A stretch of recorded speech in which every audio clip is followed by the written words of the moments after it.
yourself in Yeah, I this saw one. the tent. Yes. No quarterbacks in this class. Oh. The last year, the first 10 drafts we had were just Twirling. Yeah, that's the big interest over Oh, yeah. it's all defensive It's just a back, fundraiser. defensive line, one offensive line. You did? Yeah, look what happened. Yeah, really. They're doing, well, it's just over the top now. Oh, Big man-made lake. Oh, yeah. He's found Yeah. There's open draft stage right in the middle of the lake. Moving Yeah, along. that is true. I'll have to go home and watch that. Yeah. Oh, yeah, that's right. Every year. There's a really good book about They used to do it in the basement. I won't make it all but Now into it's a, big. Everything is drama nowadays. but it's really interesting. When you go to the bathroom and saw somebody go in a funny door down the corridor, something followed and ended up in the back, and then he got really interested in it. Everybody does their own makeup, designer, and makes it. So it's like, Fine performers.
Well, good evening. Welcome to our April 28th Planning Commission hearing. And at this point, I'd like to call to order. Roll call, please. Chair Wellender, Here. Commissioner Barbos, Here. Commissioner McDonald, Here. Commissioner O'Neill, Here. Commissioner Willers, Here. Commissioner Wyrick, Here. Vice Chair Barnett as well. And Vice Chair Barnett, Absent. he's here. Oh, He's here on Zoom. I stand corrected. Okay. With that, we'll have the Pledge of Allegiance, and I'd like to ask Director Storer to lead us, please.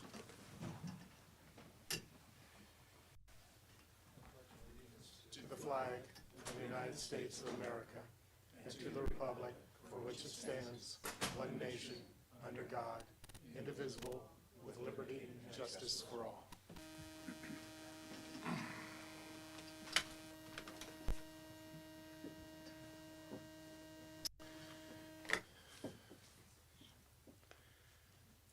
All right, moving along, we now are at a point where if anyone from the public wishes to speak on an item that is not appearing on the agenda, please come forward and the mic is yours.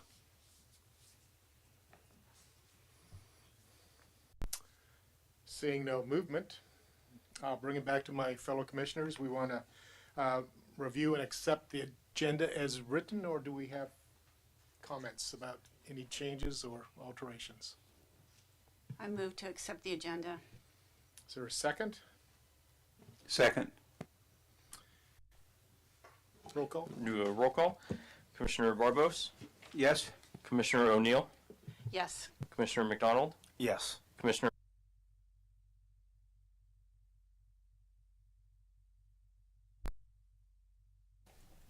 Is he able to hear? Did you thumbs up, Larry?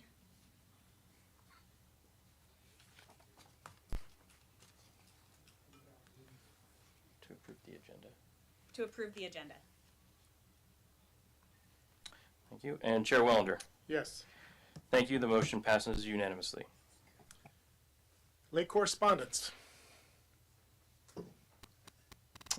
There was no late correspondence, and all the correspondence was uploaded to the City of Snow website under the Document Center. Thank you. Mr. Chair, if I can just add, we did provide correspondence received during the week. Wasn't sure if you received it directly, so we thought we would just go ahead and put it on your podium tonight. Thank you. Okay, moving right along, we're now at the consent calendar. We have one item. Would anybody like to bring up any comment about taking exception or pulling the item off consent, or do I have a motion to accept the consent calendar as written? I move to accept the consent calendar. Second? Second. Okay, roll call. Commissioner Barbos, Yes. Commissioner O'Neill, Yes. Commissioner McDonald, Yes. Commissioner Willers, Yes. Commissioner Wyrick, Abstain, given my absence on that date. Vice Chair Barnett, okay, and Chair Wellender. Yes. Thank you. The motion passes unanimously. All right, we are now moving on to our public hearing, and we only have one item on the agenda this evening. It is to discuss, consider, and take possible action, passing a recommendation on to the City Council regarding our residential component. And at this time, I was just going to mention that I believe the process this evening, we will have the normal opportunity to open it up for the public. We will then close the public, bring it back to the commission for general discussion, and then hopefully it will be a robust and thoughtful discussion that may incite additional need to comment from the public. So I'll be opening up it back to the public a second time, and then we'll close it and then bring it back to the commission for possibly a motion. So with that said, I'd like to then ask that our director bring us our staff report. Thank you, Mr. Chair. Commissioners, David Storer, Planning Director. Tonight, we're here to have a reconsideration at the request of the City Council of your recommendation to them of an ordinance to regulate or modify our code to allow for a residential component requirement in the commercial and mixed-use zones, those two zones. The City Council considered the recommendation of the Commission and requested that direct staff to request the Commission consider providing them with an ordinance that included a menu of alternatives, perhaps even similar to the one that we recommended to your Commission as a staff originally. Notwithstanding that, we're here tonight and provided you with a staff report that does include a variety of options or alternatives and also some concepts for your consideration. You'll notice that some of the concepts we didn't provide a recommendation on, but it was more of a wondering how the Commission would feel about a certain inclusion or non-inclusion of those particular items, and I'll just go through those very briefly. But before I do that, the goal for tonight from a staff perspective would be for your Commission to give staff your recommendation regarding some of the concepts that we've included in the staff report, such that we could then, as a staff, go back and formulate an ordinance and bring it back to your Commission at a later date once we've done that. Of course, the timing of when that can happen depends on the severity of surgery or non-surgery, as the case may be. And so before you tonight, we've included the alternative or menu with one exception. For example, we've provided in the ordinance, or at least the language for the mixed use and the commercial zone, the ability to have, for example, an exemption for historic properties, and that came as a result of discussion of the council, and I believe Council Member Barnett, Vice Mayor Barnett, suggested that, and that was in reference specifically to the Sebastiani. So what we've done is flushed out that concept as proposed by the Vice Mayor and formulated into an exemption, if you will. The alternative list that we provided is not that dissimilar to what we presented to you in February of this year. We included the ability for there to be, in the mixed use and commercial zones, the ability for a person, again, remember, a developer would be required, should that language stay in the draft or your recommendation to the council, there would be a requirement of 50%, unless those numbers are changed, to have the units, the residential component, built on site. That's the goal. Let's get the housing built. But if there's a reason or a basis that the developer chooses not to build it on site, they have another avenue or an alternative, if you will, to either, for example, build it off-site, build their component either through conversion and rehab, things of that nature, and also to pay an in lieu fee. Now, we haven't flushed in the staff report all of the mechanics of how those processes work, but we're just putting those out on the table. We've also put in there, again, how you would calculate that 50%, whether it's 5,000 square feet of commercial and 5,000 correspondingly as residential, or is it half of that? Again, we did get direction from your Commission on that particular issue, but we're putting all of those options out there again for discussion. Even raised within the staff report, where did the 0.5 acres come from? And I believe Commissioner Willers may remember some of that and share that with your Commission tonight. We spoke about a week and a half ago about that. I'm not going to try to remember everything that Commissioner Willers mentioned to me, but it had some kind of correlated relationship with the floor area ratio, and this is going back 20 years to when the residential component first became a part of our code. So we also raised the question as to, again, why it was 0.5 acres, whether it should be based on whether you should allow for a residential component related to square footage, or whether it should be still based on acreage and things of that nature. So I'm ready to answer questions when the time is appropriate, but we would request that you provide direction tonight on any of those pieces, or none of them, or all of them, or whatever you think, and turn the time back over to you, Mr. Chair. This concludes staff's report. Thank you. This will not be the only opportunity we can direct questions to staff, but I do want to get an opportunity for public, but please, if any of my commissioners wish to direct questions to staff, please. As I recall from our last hearing on this, with respect to the mixed use and the residential component, there was a vote by this body to have that be multifamily residential. I didn't see any mention of that anywhere in the materials, but I think that's, to me, was a fairly significant aspect of what our approach to them because of the number of units that would generate. And so I just want to, that's not in the staff report, but that, I clearly remember that we voted to have that be part of the mixed use, not the commercial, the mixed use. I'm not sure I understand, Commissioner Arbose. Are you saying that the draft ordinance that was presented to the council omitted that, or tonight's staff report? No, I'm saying that the Planning Commission recommendations to the City Council, whether or not it made it into the draft ordinance, was that the housing component in mixed use be multifamily residential.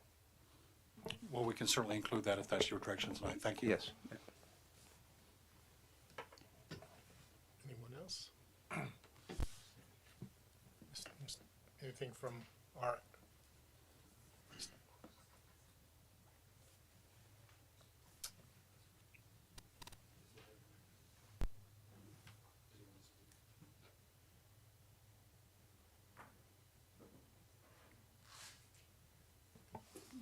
Doesn't look like he's raising his hand. We'll Okay, try it. very good then. And then at this point, without any more questions from commission to staff, I'd like to welcome the public to come forward. And again, as I mentioned earlier, there'll be 2 opportunities to speak. I would like to request at this point to limit your go-around at the podium to 3 minutes. And I would like to welcome whoever would like to break ice and start.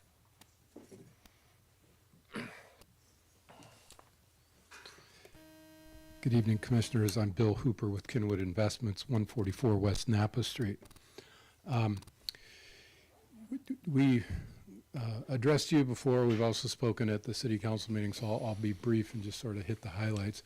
We still view this as a rezoning. What was a different interpretation of what 50% was is now actually half of our property. So we've now been downzoned to mixed use from commercial. Tying your hands as a governing body of the ability to do the housing waiver makes no sense. You guys take, for example, our project. I fully expect you to not waive the housing component. We like the staff's recommendation to have options for fulfilling that, but you may find projects in a different time where commercial is more important to you than residential, and you have very little residential zoning to deal with. So I would still ask you to consider keeping your ability, not my ability, your ability to waive that housing component and not get yourself into what is a de facto rezoning. We support the staff's recommendation to have a reasonable in lieu fee that's tied more to the impacts that a project such as ours has in being able to create housing for the jobs that we're creating. That makes sense. There's a nexus there. And it's not just sort of arbitrarily tied to what is now half of our project needs to be housing. We also like the opportunity to build elsewhere. And as a commercial developer, the difference between just giving money to a fee and actually building something gives an opportunity to have a return on investment. So leaving that option open may actually get you more housing quicker. We actually have something in mind on Broadway, a 5-acre parcel that we've secured. We've asked Burbank Housing to come in and be our management partner to actually build 100 low-income units to meet our requirement, actually exceed our requirement. In the spirit of creating housing for the jobs that we're creating, that is a great opportunity and a win-win scenario. If that project on itself will come before you, and if you reject it, then we pay an in lieu fee. That's what's good about these options. But you may also find that housing's inappropriate mix with our site, and you would leave yourself the opportunity to give the waiver as you have since that ordinance was passed 20 some odd years ago. Again, we are supportive of the staff's recommendation, and we would urge you to consider it. Thank you. Thank you, Bill.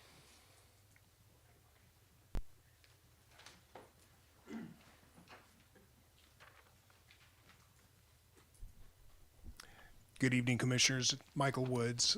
My office address is 846 Broadway. I also live in the city. I'm here this evening on behalf of Lat 33 Capital, which is the ownership entity for MacArthur Place, and for 870 Broadway, the former Sonoma Truck and Auto site, and 100 East MacArthur. We also spoke at the council meeting before, and we're happy to be here with you this evening and appreciate the opportunity to give you some comments. I'm really just addressing the mixed use provisions of staff's recommendation because the 3 parcels that I mentioned are all in the mixed use zoning district. We think that the 50% threshold that's currently in the code should be retained. We would not be in favor of expanding that. We think that's been in the code for a long time, and that is a figure that should continue to be used in our view. We also agree with staff that we should calculate the 50% residential component as described by staff. So if the applicant is proposing 10,000 square feet of commercial, the project should include or address in some way 50% of that, which would be 5,000 square feet. Total project size of 15,000 square feet. We think that calculation would be workable. We also think that the ordinance should provide maximum flexibility to the commission and the council so that you can review projects on a case-by-case basis. I recognize that there's an effort to make the language more objective, and I think staff's recommended approach addresses that. The menu of options reflected in the staff recommendation we think is supportable and workable. Again, it gives you and the city council in appropriate cases the kind of flexibility to review a project and make choices for the good of the community based on the project that's before you. We also think that that menu should include an in lieu fee, a reasonable in lieu fee that's based on the impacts of the project under consideration. It should be fully compliant with the Mitigation Fee Act because, as recommended, I think the city would be reviewing projects on a case-by-case basis. And the city council, I realize, will be setting that fee later, and it's not the objective this evening to come up with the specific parameters for that, but the fee needs to be reasonable so as not to prohibit development. If the fee were based on the actual construction of a project of the residential component, that could be an extraordinarily high fee. So for example, Lat 33 Capital would like to move forward on 870 Broadway with demolishing those structures that have been an eyesore for many, many years. They'd like to move forward with paying the $3 to $4 million that it's going to take to remediate the hazardous materials that have been discovered on the site, working with DTSC. And they would like to come back to the city with a commercial proposal for that site. Now, if we were coming back in with a 50,000 square foot commercial proposal, presumably the residential component, if you agreed with us and with staff, would be 50% of that, or 25,000 square feet. For an in lieu fee, if you were looking at something roughly approximate to what's already in the city's housing trust program, you're looking at something like $60 to $80 per square foot. And at that level, even at the high end, you'd have a fee of $2 million into the city's housing trust fund. If you went with cost of construction, then you end up with a fee that's more likely closer to $20 million, depending upon whatever the cost of construction is at that time. Clearly a prohibitive fee that would preclude development on that site. So we encourage the commission to concur with staff's recommendation and recommend to the council that an ordinance be adopted consistent with those recommendations. Happy to answer any questions. Commissioner Barbos? If it's a question of either building the housing or paying the in lieu fee, I don't understand why you would base the in lieu fee on the impact of the commercial. You're actually compensating for the loss of the housing that you would otherwise be able to build. So if you're not going to pay a fee that is closer to the cost of building the housing that you would otherwise have to build, the logic of paying $60, $80 a square foot, while attractive to the entities involved, doesn't make any sense if we're talking about replacing housing. So what is your logic on that? Commissioner Barbos, there's no housing there to replace. There would be housing there if you were building 50% of it as houses. And that's what you're asking to be let out of and paying an in lieu fee in place of those 50% of the housing. So if you're not going to build the houses, my point is, the point of this fee is to build the housing, not to, it's not like a normal in lieu fee where you're talking about the kinds of things that you've talked about, impacts reasonably related to the project. You're talking about loss of housing opportunity, which is a far different thing. That's my point. I don't understand why we're using the kind of rationale that would be used in a different context here in this ordinance if we're talking about providing options for developers instead of building the housing. Appreciate your comments. My response would be that in my view, the Mitigation Fee Act applies, and it should be a nexus study based on the impacts of a particular project. So for example, with a hotel project, one would typically look at what is the employment being created as a result of the project. What's the impact on housing that's being created as a result of the project? And what's a reasonable fee based on a market, reasonable economic study that would come up with a per square foot fee necessary to address that impact. So I guess we don't view it as much as an elimination of housing on a project site that hasn't had housing since the 1800s ever, to my knowledge. It's more a question of what impacts does the project create and what should the project contribute to the Housing Trust Fund in order to mitigate those impacts. Appreciate your answer. Don't happen to agree with it. Understood. Thank you for the question. Anyone else? Thank you, Michael. Thank you, Chair.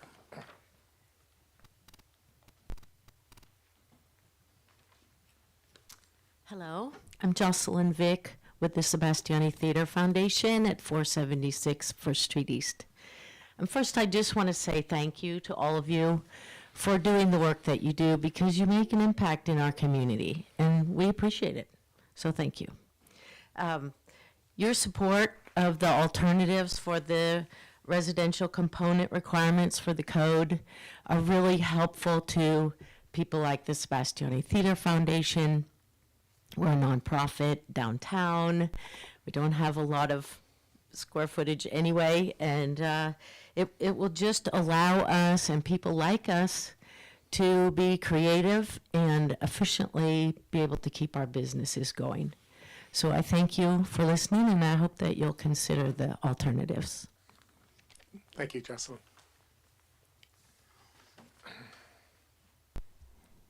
Good evening, Commissioners and Chairman Willander.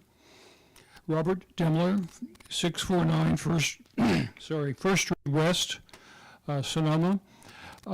My remarks are in two parts tonight. The first, I'm here representing the Sonoma League for Historic Preservation to address the proposed historic exemption, and I just discussed this before the meeting with city staff, city planner.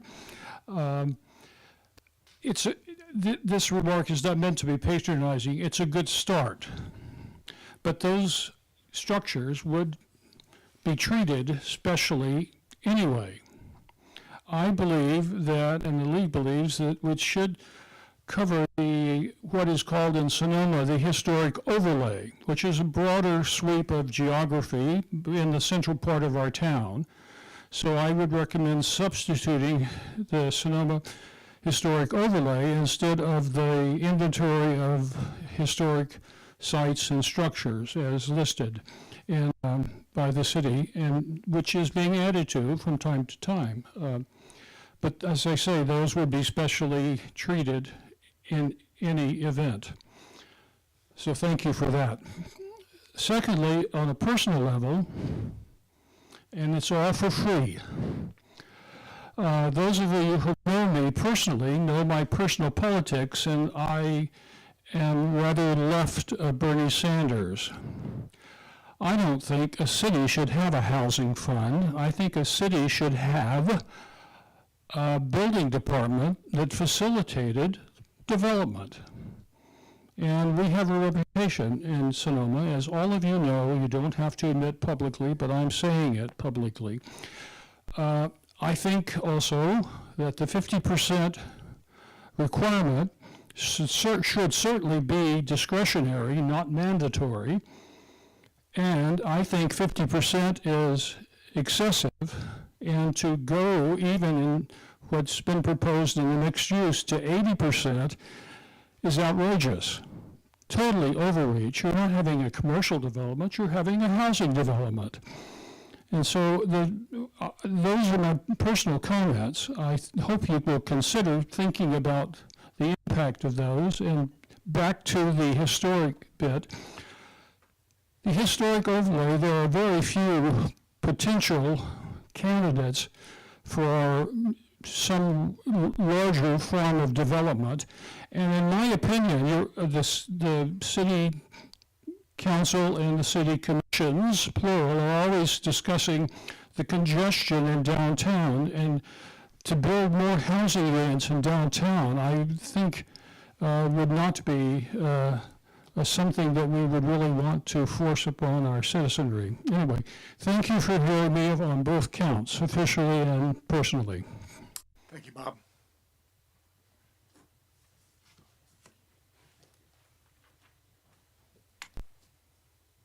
Good evening. I'm Michael Ross, architect.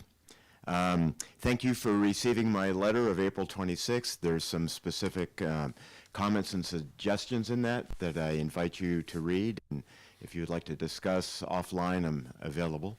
But tonight, I would like to discuss the housing component not on a project basis, even though I have the great opportunity of working on some wonderful projects in Sonoma, including MacArthur Place and the Sebastiani Theater.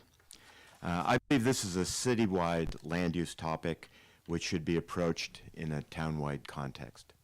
As a working architect who regularly uses the development code, I believe Sonoma should continue to be characterized in terms of its diverse texture of history, land use, building types, and residential neighborhoods. And maintaining a diversity of uses like the mixed use and commercial zones is really essential to preserving Sonoma's small town character.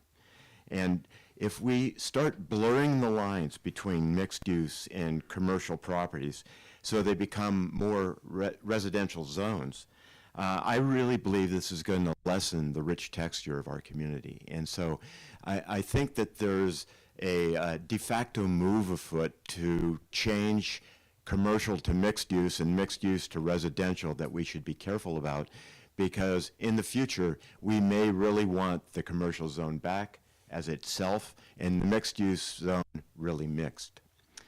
So as time passes, our community will infill as we planned. Land use, lot locations, sizes, and geometry will vary. Density will increase, and each project will be hotly debated. And successful projects will require the combined creative vision of the applicant and your careful guidance. And I believe for us to develop and deliver superior projects in town is that your group needs as much discretion and tools in your toolbox as possible, like these planning alternatives that are proposed by staff, that is going to become invaluable to you in the future. Now, you will become more discerning in your deliberations if the planning criteria for the housing component wasn't based on inflexible mandates. Let's take the 80-20 split, for example, for mixed use. It may look good on paper, but what would happen if a truly superior project emerged with a 60-40 split? I would want the Planning Commission to have the flexibility to approve the superior project. But if you tie your hands behind your back, it's going to be 80-20, all of a sudden, that's not possible. And so I don't think mandates are good for you as a planning commission and we as a town. And I encourage you to adopt the recommendations of the staff, because I believe it will further good planning in our community. Thank you very much. Thank you, Michael.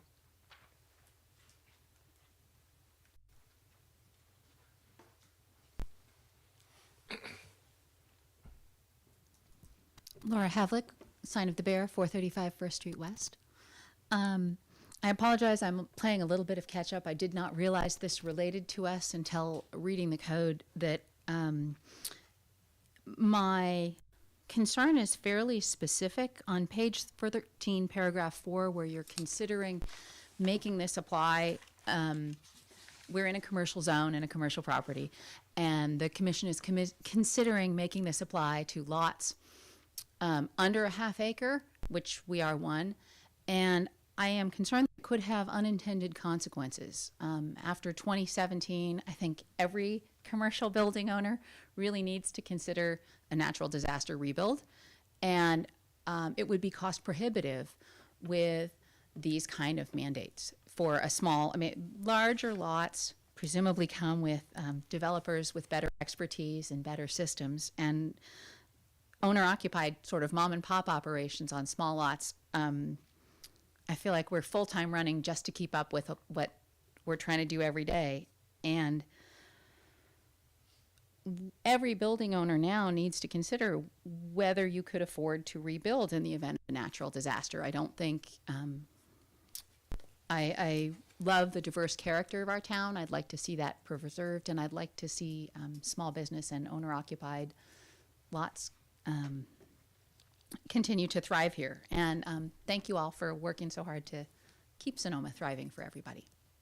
That's it. Happy to answer any questions.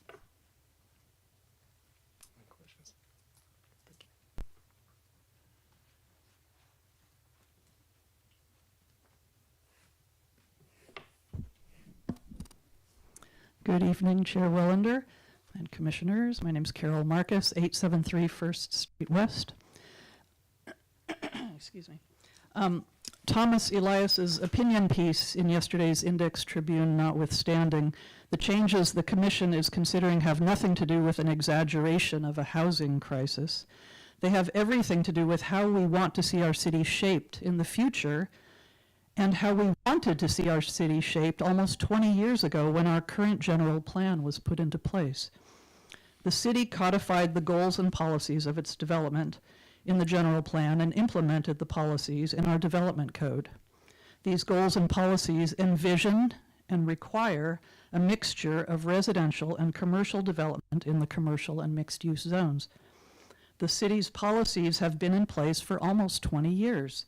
They are not new to applicants, and they've achieved the goal they've set out in our general plan, that was set out in our general plan.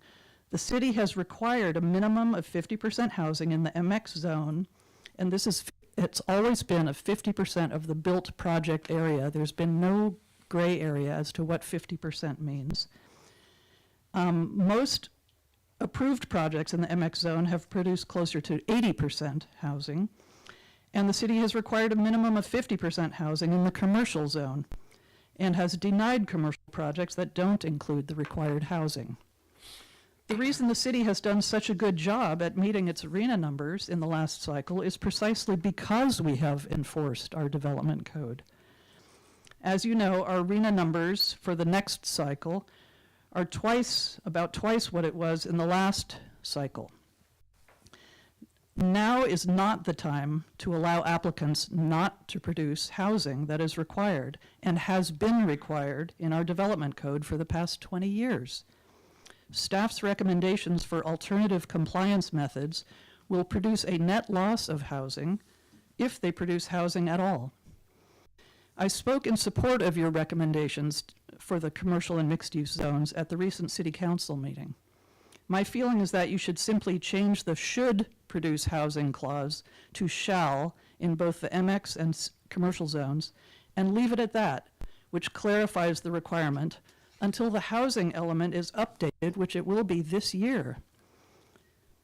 I would make an exception for the housing requirement for additions to existing historic buildings, and I would maintain the greater than half-acre lot requirement for housing.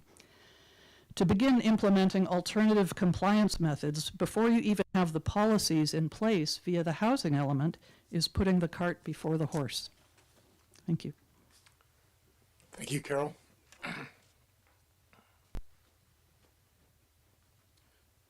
Hi, David Eicher at Loma Court. I didn't know that the interpretation of the 50% was going to come up, or I would have forwarded to you emails I sent out several weeks ago about that. and including, there was one case of a development project with new construction and mixed use, and I believe it was on the 870 Broadway, the old truck and auto, where they actually did do the calculation of what the percentage would be required. And basically the calculation that was in there was that it's 50% of the total project, as the project is, whatever is defined. So if you have a 10,000 commercial, well, that's not your total project because you required residential. So if you put in 5,000 residential, your total project is now 15,000. So if you're saying, oh, then 50% of the total project is now 75,000. It doesn't make sense to do that. I also sent you emails in various jurisdictions. I got responses from various planning departments back on their interpretation because they have very similar clauses in there. And each and every time it was based off the entire project. So anyway, there was that. See, Council Member Barnett was also talking about nonprofits. And in an email, I mentioned for nonprofits, the city could just, give money to the nonprofit, as it does often anyway, to take care of the in lieu fee if that's needed. So that's one option. Talk about historical sites. There are a lot of historical sites and structures already in the mixed use and in the commercial use. And so you would be excluding a lot of properties. And, you don't even know what those are yet. And especially if you go to the historic downtown district, you're now going to be including the cheese factory. So it's already been determined that the historic part of that is the front section. They're going to tear down, in 2018, tear down the rest of it and build a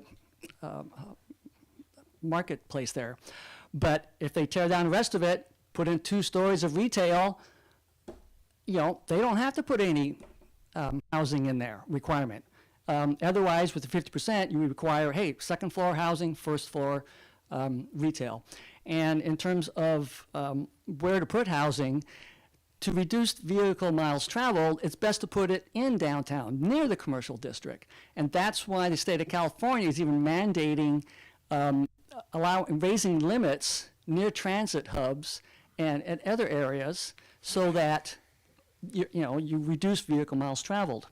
Other sites that could be impacted, or could, as Mr. Dembler mentioned, could end up on the historic list would be the Jack's Filling Station. We already know that's a historic structure that's on there. Does that mean you can't require housing on the rest? And the 870 Broadway, again, also, that's I sent you an email saying there was a school there at one time. Another way, in terms of the Sebastiani, is to look to say, hey, there's certain things that we don't want to require. And you can base maybe on land use, such as theaters, nursing homes, and I mentioned some others in there as well. You might want to say, hey, you don't have to have you want to expand a nursing home, you don't have to have residential units in there. So you base it off of land use. Or if you're going to do historical property, list the specific ones you want to have exempt. Say Sebastiani Theater, right there. That's it. And there may be some others as well. But it's just too broad to say all of them. We've got, Director Storer had a map he showed me briefly at the beginning with dots showing all of the historical properties. And if you, converting market rate to affordable housing, that has consequences. First of all, the current tenant's going to be evicted. And if you're saying, oh, it's only going to be done if the market rate is already, the market rate rental is already above the affordable housing. Well, that means the developer is just going to increase the price above market rate. So then you can say, hey, look, it's above market rate, so I can then use that and turn it into affordable housing and get my credit. So you really have to look at each of these, and because there could be drawbacks to many of them. And I understand going to 80% could be very burdensome. And maybe you want to do that in increments of 5% a year, rather than just say, right now it's 80%. Can you wrap it up in about a minute? Oh, yes, and less. Historical sites in lieu fees should be the cost of the land and construction, not just construction cost. And dedication off-site, I think if they're going to allow land dedication off-site, it should be in the same zone, commercial or mix and go in mixed or commercial, because the idea is we want the housing. If you build something in commercial and then off-site is residential, you're not getting any more housing in the long run. So, and I think there's one thing is a rebuild after a natural disaster. I think that's already excluded. You can rebuild the existing structure, and because it's not a new development. You're rebuilding existing structure. But please verify that for me. Thank you. Very good. Thank you, David.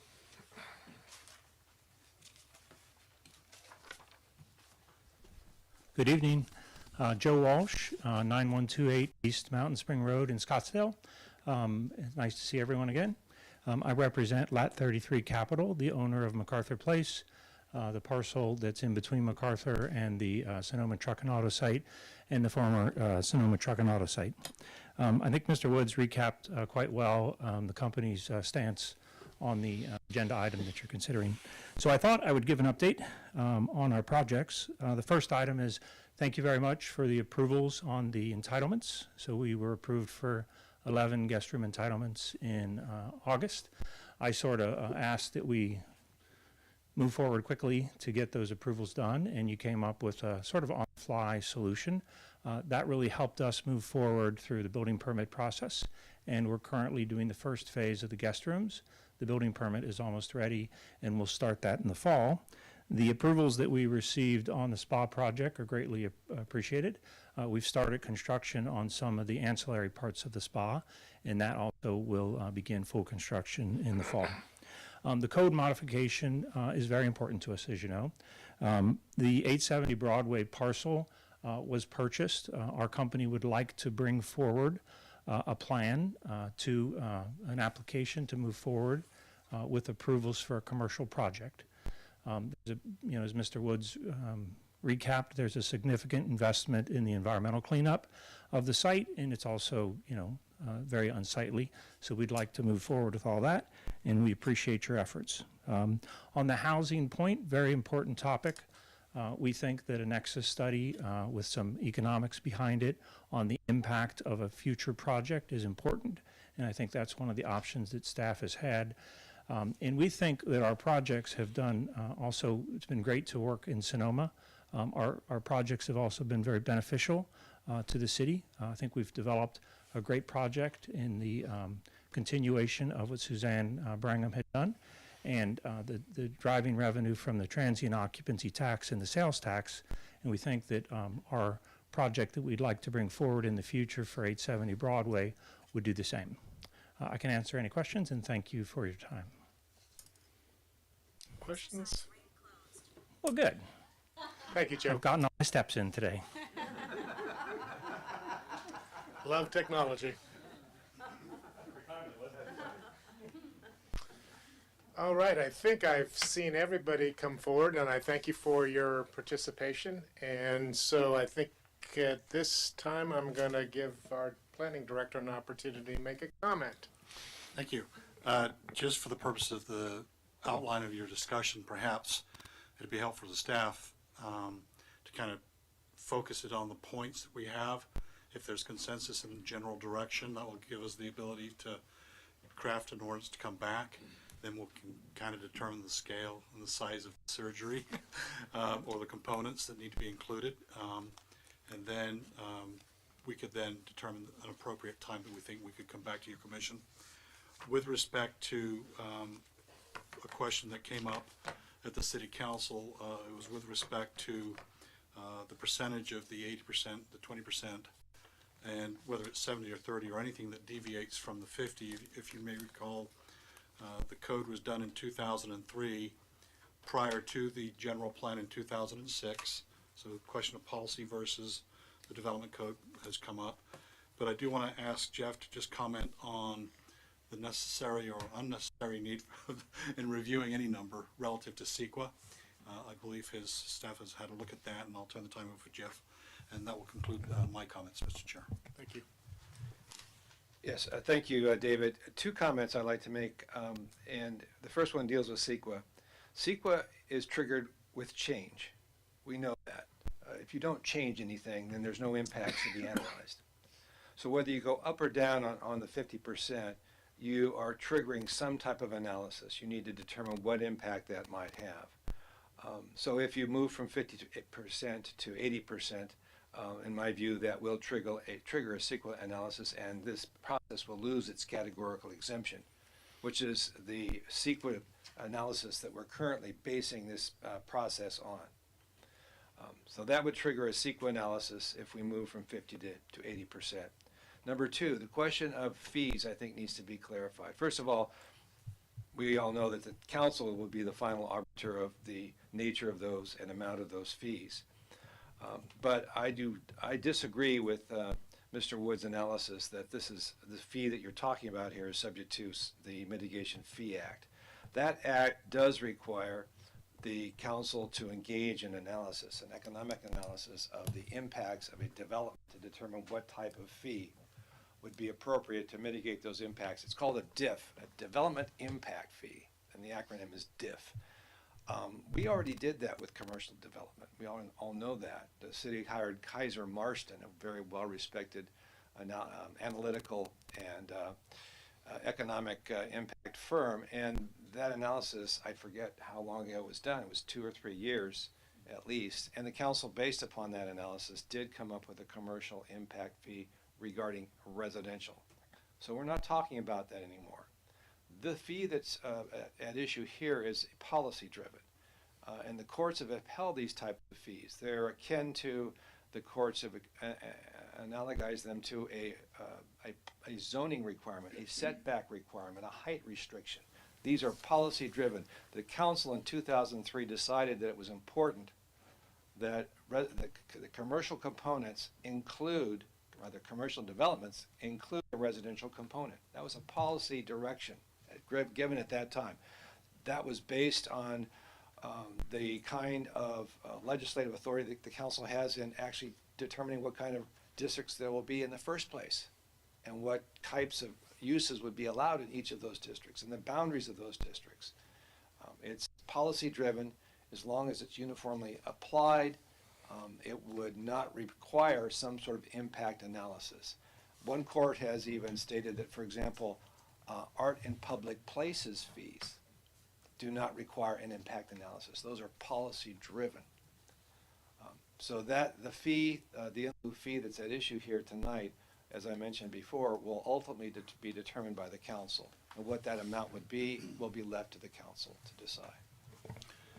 And Mr. Chair, if I can extend Jeff's thought process and give him a second to get the thought process going, is we also raised in one of our concepts tonight the notion of, does the 0.5 acre piece in the commercial zone stay as it is? Does it get removed altogether? Do we increase it? And I think, Jeff, you and I had a discussion earlier about the keeping that 0.5 as it is for the same reasons. Yeah. Yes, again, I would strongly urge the council the commission to not tinker with the 0.5 acre criteria that is applicable in the commercial zone. Again, it's change. If you're changing something, then you need to analyze what that change will bring. And right now, as I said, we're proceeding on exemptions under CEQA. So I would strongly recommend that not be something that the commission tinker with tonight. And Jeff, if I can, through the chair, should the commission wish to change the 0.5 acres or the 80-20, it would require an extended period of time or some period of time for us to go through that analysis and then return to the commission. I don't know what the timeline would be, but that certainly would be within their purview, I'd imagine. That's an interesting question, whether we then would immediately launch into CEQA analysis, particularly if that recommendation came from the commission that was at odds with the staff was recommending. I think probably would leave it up to the council to decide what it wants to do. And if it decided it was not in favor of what the commission did, then it could move forward in a way that would avoid the CEQA analysis, or if it determines that the commission has taken action that requires CEQA analysis and it agrees with that, then we'd have to go through that analysis before the council could take action. I do have a question regarding that. If it is the pleasure of the commission to change the half acre and create some sort of contribution on commercial properties that are less than a half acre, that CEQA analysis would be limited to that, and for all lots that are a half acre or larger, as it currently is on the books, would remain on the books, and the CEQA analysis would not encumber that. Would that be a fair statement? Okay. The effect of this measure will be a going forward effect. It's not retroactive, but it would embrace all properties in the commercial zone, if we're talking about the commercial zone. Yes. If you reduce the 0.5 acres to Whatever. 0.25 acres, any parcel that's 0.25 acres or larger now must provide in a commercial project 50% residential, then it would sweep within the parameters of that obligation all parcels that at the time the application is submitted that are 0.25 acres or more. So you don't get an exemption because up to a particular point in time your property was less than 5 acres, and up until that particular point in time the criteria was 0.5 acres. Once that change becomes effective, it applies to all parcels that are, in my hypothetical, 0.25 acres or more in a commercial zone. Okay. And then my second comment is that what's implied here is that if we seek to go forward with something that will initiate CEQA analysis, that is necessarily bad. It might suggest that everything we've got right now is good. And as a commissioner, I feel a little bit awkward with that in the sense that times change. Needs are changed. And so if it is the desire of the commission to at least give consideration, I'd like to think that there would be some support to that, because what I'm hearing right now is if we change from anything that we've had in the past, then that's going to trigger something. If we trigger something, that's going to be bad. It's not bad or good, it just takes more time and money. Okay, well then, for some people that's bad. Okay, thank you. Any other questions, since I got on a roll? Please. I'd like to find out what's happening. Joe Walsh mentioned that MacArthur Place is going forward with the 11 units, and we did do on the fly in lieu fee. How is this being handled for this project? So at the time that they pull their building permits, that would be when the fee would be in place. And I'll defer to Christina, but I think we phased the timing of their construction, I think two equal parts, or almost equal parts, the 5 units and then the 6. I think the remaining 6 will come over a period of time, and I think we have the requirement of the payment for those first 5 to come over time. Is that correct, Christina, or thereabouts? I was going to say, can we open up to the public and invite Please. Joe up?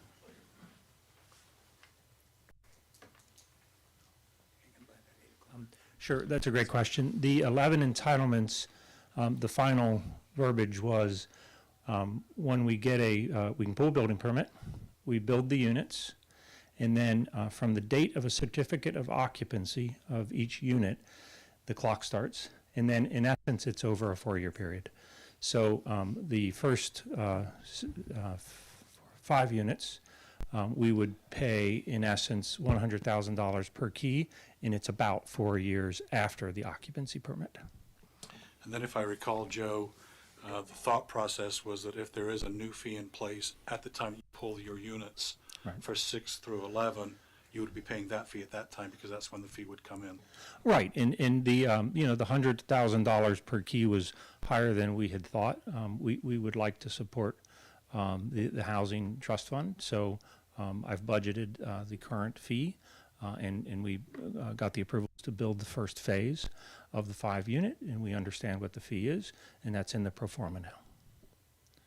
Thank you. And thank you for that discussion that night. It was very useful. Yes, yes, I etched in my memory. Thank you. All right. I have when it's a good moment, Commissioner Barnett would like to speak. I see no reason to put it off, so why don't you give the... Okay, so I'm going to try to put it on speaker. That's not going to work.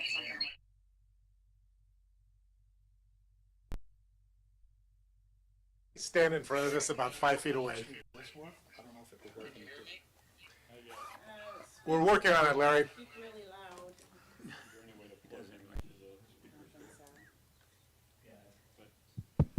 See if this works on a speaker. I think it's going to do feedback. Let me go outside. Talk, Larry. Larry, can you hear me? We can't hear you.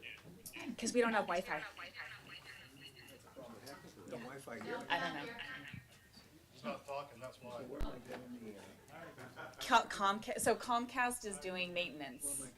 So this is hardwired and that's hardwired, but we don't have Wi-Fi. And you have to do the Zoom on this computer, but there's no Wi-Fi, and I can't hotspot because I don't have Wi-Fi. I have Wi-Fi. You do? I have a lot. Well, not Wi-Fi. I have cellular. I have cellular too. This isn't on that though.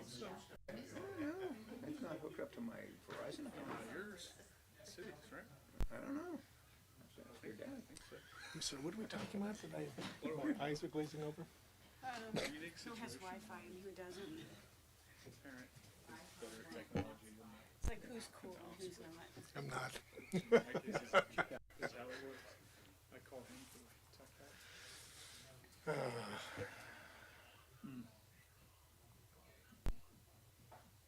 Did someone try putting the speakerphone to that microphone?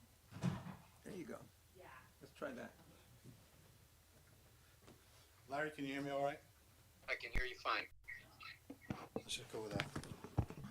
Go ahead, Larry. Can you hear me? Yep. Okay, thank you. Good evening, all. Sorry I couldn't be there in person. I'm not at all surprised to hear the larger commercial interests in town looking to reduce the expenses on development on properties. It's, of course, I guess what we call classic capitalism. And, everybody who's in business tries to lower their costs as much as possible in order to facilitate making as high return on their investment as possible. That's business. That's no news. I would like to think that the city could be as aggressive in pursuing its own interests. And I feel that the commission has taken steps to put the city in a more assertive position with regard to its goals. The comments by Carol Marcus regarding the success the city's had in meeting its and reaching its RENA numbers, in fact, reaching its RENA numbers 2 years earlier than the requirements, is in part, in my opinion, in considerable part due to the language in our existing general plan and development code, which has, in its own way, emphasized housing and essentially helped produce these results. If you look at the mixed-use zone, for example, and the 80% wasn't picked out of the air, the 80% is basically what's happened. If you look at the projects on First Street West that were built along the backside of the, across the street, the backside of the post office and by Maple Street, they have a commercial building on the street and condominiums behind. If you look at the analysis of how that built out, about 20% of the project is commercial square footage, and 80% is residential. Now, the fact is that if the city attorney is saying we need to retain the 50% or we're going to trigger a CEQA analysis, I guess I can live with leaving it at 50%, because the net result of what we've gotten, because of a variety of factors, hasn't been 50%. It's either been 100% affordable housing project, not affordable. It's either been 100% housing projects on mixed-use properties, or 80%. That seems to be the net effect of the policies and regulations we put in place. So I'm not concerned about the 50%, and I certainly don't think there's any ambiguity in the existing language in the development code stating that 50% of a project should be housing. That's what it's been all along. And if a developer or a commercial developer has decided to put all their eggs in a basket and ignore the fact that that was a requirement up until recently, then that's their mistake. I don't think it's the business of the Planning Commission or the City of Sonoma to guarantee a profit on land speculation. That's just the way the game is played. Sometimes you win and sometimes you lose. That's business. And I don't think the city should be putting its finger on the scale to change the calculations of risk for land speculation. It's not the role the city should have. We kind of had that role when we had a redevelopment agency, and we could actually facilitate economic development with money. But that isn't where we are anymore. And if anything, the shift of the last 5 years has been towards an emphasis on housing. Now, I was completely comfortable with the recommendations we made to the city council. And I was honestly disappointed and disheartened to see all of these things that we had rejected come back before the council. And I'm both was disheartened by it and confused by it. I expected that the staff would support the recommendations of the Planning Commission. So if we're going to go through this list of menu items again tonight, what I would request of the city planning director, who at a meeting in February said to the Planning Commission he didn't have any skin in the game, and if we wanted to create, for example, special regulations for commercial properties in the downtown district, that was our prerogative. All of a sudden I feel like maybe the planning director does have some skin in the game. At least he has a point of view.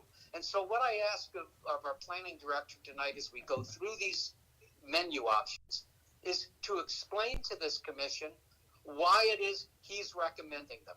What are the advantages that he sees override the decisions that this commission has already made? We are, after all, a group of volunteers. Most of us, or many of us, have lived here for many decades, and some for our entire lives.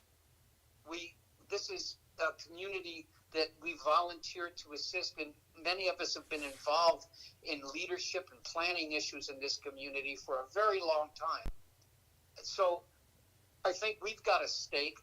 I certainly feel like I've got skin in the game as a resident, and I think all of the rest of the planning commissioners as residents have skin in the game.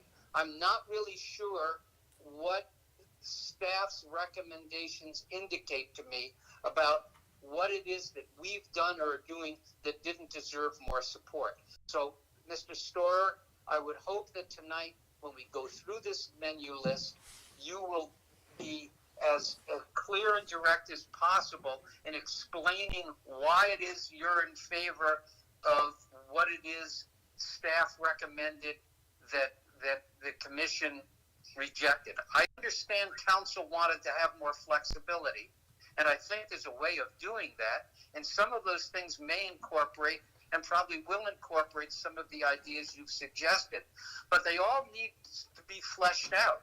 For example, the designation of the exemptions for historic properties is an entirely different ballgame than an exemption for a historic building. And a historic property might be a case where you have a relatively small historic building on a large, underutilized parcel. So I don't know if we want to define things on the basis of properties, I think we may want to define exemptions on the basis of buildings and what building enlargements are exempted from. But that's just an example. I hope we can get into the details of each of these menu items and understand if in fact the staff is advocating the adoption of some of these menu items. I want to understand why it is, and I want to hear arguments in favor of it if that's the opinion of staff as to why these are proper and good approaches to take on this matter. Thank you. Thank you.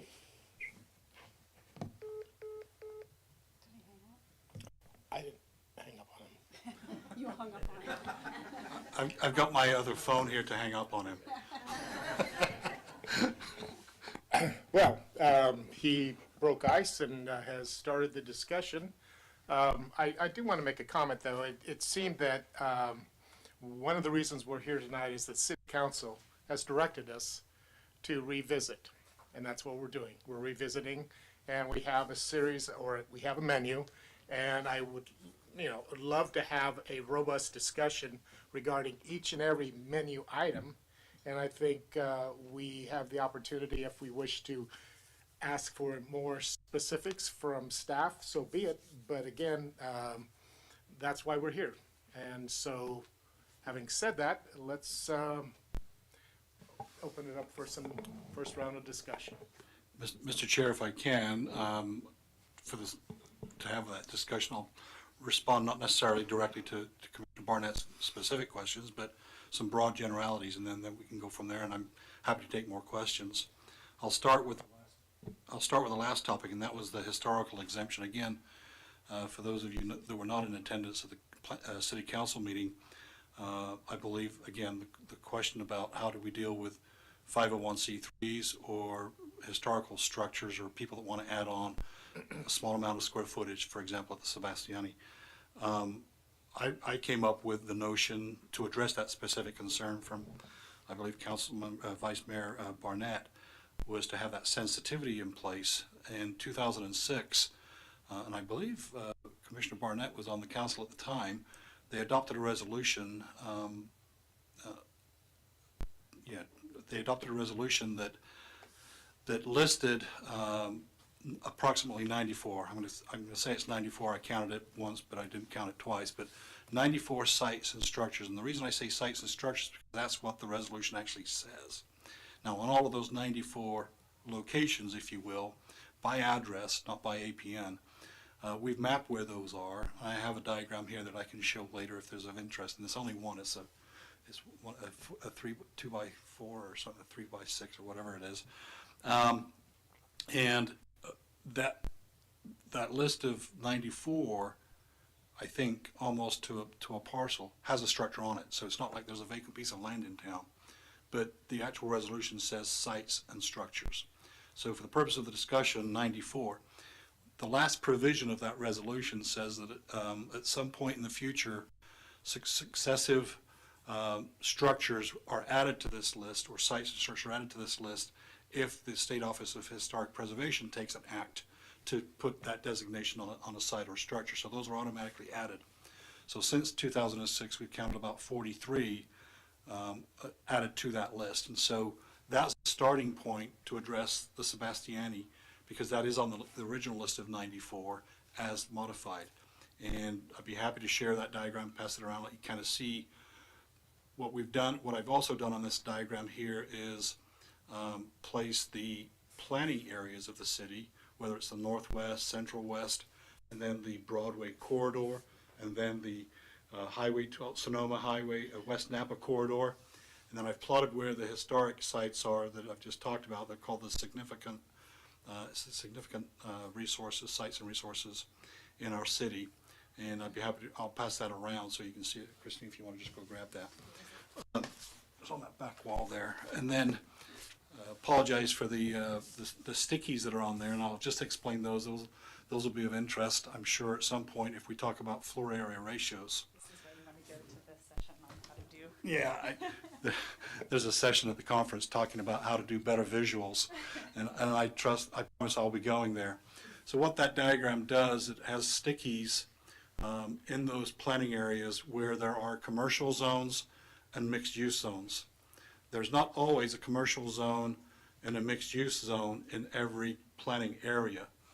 So if you see a red sticky, that's the floor area ratio in that commercial, if there's a commercial zone in that planning area.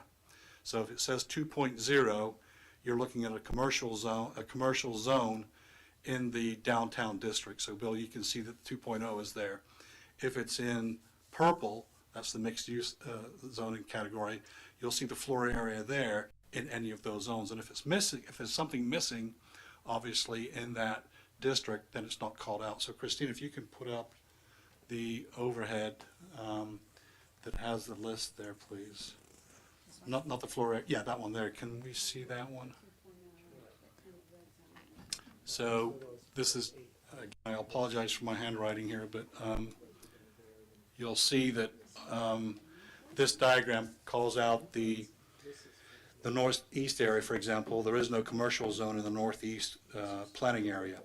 So you can see in the MX zone, there's 0.6 in the northeast zone because we actually do have mixed use zoning there. And so you can see what I've done in circles, just point your eye towards the FARs that are within the respective commercial zones in the planning area. So you can see that we go anywhere from 0.6 in the commercial zone all the way up to 2.0 where you have a floor area ratio in the downtown district. Alternatively, in the MX zone, you'll see that we go from 0.6 all the way up to 1.2. And again, in the downtown district, it goes up to 1.2 in the mixed use zone. So should you have any questions about that, I'd be happy to answer them. And so the little black dots, as you'll see there, those are the ones that are in the 94 from 2006, and then the additional 43. I didn't do all of them, but I put all of the 30 out of the 42 that have been added by the state because they were along Broadway, and I wanted to get a visual for where those sites are. With respect to the generalization about staff not supporting the Planning Commission, nothing could be further from the truth. We are, as a professional staff, hired for our recommendations. One thing you'll know about myself is you're gonna hear from me. You may totally disagree, and I'm fine with that. But my direction was to give you a recommendation along with staff. We thought about it in February. The commission went a different direction, and that's fine. That was forwarded to the council, and as was our staff recommendation. Our staff doesn't change because the Planning Commission sees it differently. We're professional staff, and we give you the best shot we have. The council may take your commission's recommendation, and staff may be saying something different, and they could agree with the commission, or they could go further along with staff. So you will hear from staff, and we will provide you with a recommendation. And it didn't change from February. What we have done is added to the menu, if you will, to add the exemption for historical structures. And the commission can certainly make a different recommendation, and we will forward that to the council. And there's one very specific thing that I wanted to say that we did support as staff, although twice I talked about the 50%. Basically said, okay, we'll forward that recommendation to the council and what we presented. Although again, at first blush, my thought in reading it was not the total building area, but I was convinced that that literally is what it says. And so I turned the corner on that. But still, the commission can say today, I think that may be excessive. Maybe I want something less than 5,000 square feet of commercial and 5,000 square feet of residential. Maybe I do want 50% of the required component, or maybe it's 75% of the required commercial component. That's certainly within your discretion. And at this point, I would recommend to the council that it stays at the 50% the way that the Planning Commission recommended. I think that's fine. That concludes my comments, Mr. Chair. Thank you. Okay, so it is back to us, and I have no particular bias in order, so if anybody would like to begin further discussion. Sheila, thank you.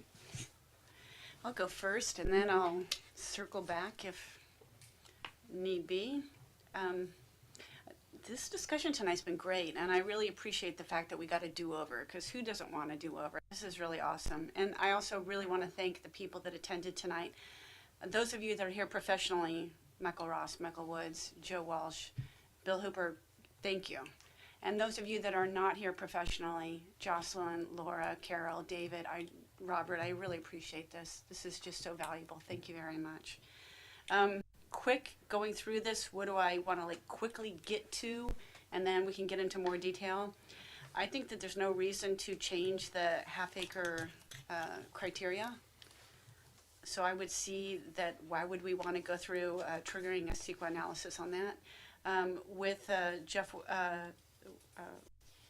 Walsh's comments too is about the 50% criteria and in triggering a CEQA analysis, if we were to change that, I would be inclined to keep that. Why do we want to go and trigger a CEQA analysis at this point? I don't see that that's something we'd want to do. I love the idea of keeping flexibility, but I also see the scary side of having too much flexibility, and you have people in our seats or in city council seats that are not great. And not to say that we're all perfect, we aren't, but you know, the cycle, it changes, and you don't know who we're going to have in the future. So I got to say that part really does make me very nervous, but I'm open to that. The value of the flexibility versus the danger of having poor representation. Not all developers are as altruistic as you guys. So that's something we have to be careful of. So that's, you know, we're working towards protecting us from those less altruistic developers. I'd like to clarify the 50% of the built project for new construction. So if they have some existing construction, obviously, and they're building new construction, 50% of that should be considered for housing. I do think that the in lieu fee needs to be greater than or equal to current construction costs for basic housing. And I don't know how City Council will determine that, but I think David Eicher mentioned having some kind of cost for land in there, but basic construction costs right now, if you were to build a basic ADU at $400 a square foot, we can't have that in lieu fee be so much lower. It's $60 to $80 a square foot because we'll never be able to catch up with the housing we need. If we do consider housing off-site, there has to be, and I'll need guidance on this, but it has to be defined the distance. Like how close does that property need to be? Within 3 miles, within 5 miles, within a mile? So I think that's something that I would like to see some discussions on. And I'm wondering on the RENA numbers, and this is a question actually for staff, how are RENA numbers impacted by housing that leaves the housing market, whether it's destroyed or becomes commercial property or becomes a vacation rental? And I wonder how RENA numbers are tracked on those that are falling out versus what we're just adding. Because we're pretty good about not adding a lot of vacation rentals, but we're going to add some. And then some houses get damaged or go vacant or move to a commercial purpose. So I was just curious about that piece. So. Would you like a response, Commissioner? So the law basically does not track units that are lost, nor do we report, perhaps. But the thing that the state wants to make sure is that there's no net loss when it comes to having identified the sites as sites towards the site's inventory that gets us to the 311. It's when we go in and rezone a property like that, take away units, then we got to find a property somewhere else where we can then bring that back up. Otherwise, we become Huntington Beach. And we get a letter from the Attorney General, and then we have a relationship for a long period of time. So we track that. And to add on to that, so every year when we do our annual progress report, so we do track how many houses are demolished. But typically here, if it's a tear down rebuild, so it's not actually losing housing stock.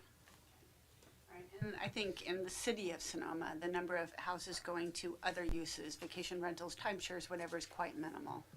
Yeah, and if I can, the other comment you made about a distance for units, I think we put in there within the UGB, that's where offsite would be. That's really specifically where the council said it would be happy to have 100% housing in the UGB. And then just a reminder, so we don't allow vacation rentals in the city of Sonoma, and now we don't allow timeshares, so second homes, and that is increasing, and that is something that's going to be analyzed by the housing element. We do have one of the highest vacancy rates, and we don't know the exact number, but it appears to be tied to that. Vacation rentals are allowed in certain properties, like historic properties. With a use permit. Thank you. Good. Steve? Yeah, I just, in terms of process, I don't know whether we're going to, I thought we were going to kind of go through each alternative, all discuss that, get everybody's feedback on that issue, then move to the next one. I think, frankly, that would be more productive. But I agree. okay, so maybe we could do that, and when we get, I'll say what I was about to say for that discussion, when we get to the discussions of land dedication, conversion of existing units, that sort of thing, I'll just talk about my issues then. But if we could just do it one by one, I think it'd be more fruitful. I agree. I actually don't have the staff report in front of me, Mr. Chair, so if you want to just go through that for us, that'd be helpful. Land dedication is your first one. Thank you. I think, I actually think that the first one, that there are 5 items that are essentially questions, kind of conceptual questions. Then there is the discussion of alternatives. And I think those conceptual questions are valid to go through one by one as a commission. So the first one is simply saying requiring the 50% and a menu of alternatives. Staff maintains the recommendation of 2 items regarding the 50% in commercial and mixed-use zones, providing a menu of alternatives in both zoning districts. So would you like to share any preamble to that or comments we got that before we discuss? Yeah, the 2 pieces there, the 2 components are, one, going from the should normally be to the mandatory. I think that was a given, I think, from a staff perspective, that we go that route. Then secondly, it was how you determine the 50% calculation, and staff is fine with the way that it reads, unless the commission wants to blend a different number with some of the other pieces. That's clearly up to the commission. So those are the first 2, I think. So let me speak up and just say, in terms of the shells to that, that's a no-brainer. We're good on that. So let's just go straight to the definition of, or the 2 different calculations on the 50%, and have some discussion on that. Bill? So, let's see. The Planning Commission is in essence writing the new ordinance for the yet-to-be-adopted housing element. Because what we're doing is modifying the development code under our current general plan's policies. And I'm hoping that what we're trying to do is clarify those policies through the ordinance rather than writing ordinances to reflect applications, because that's actually our job. And so what I would like to do is clarify what I believe the general plan policies currently are.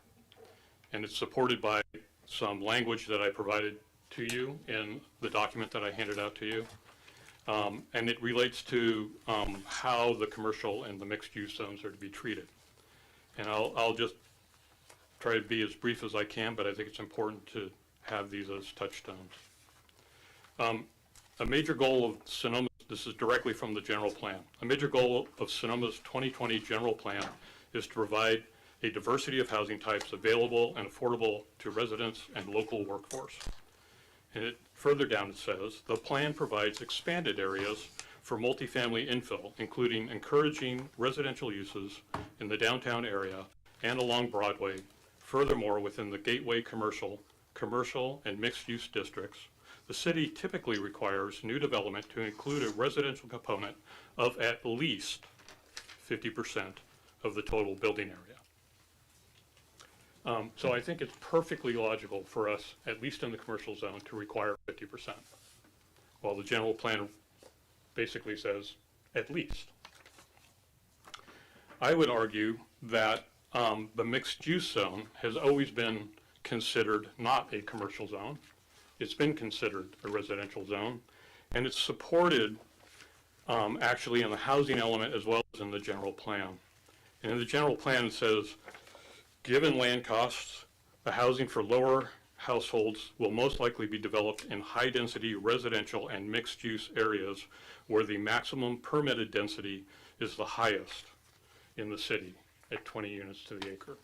One of the reasons that the commercial zone, when it was changed to have a 50% housing component, and the mixed-use zone, when it was adopted, was given 20 units to the acre, was to encourage housing.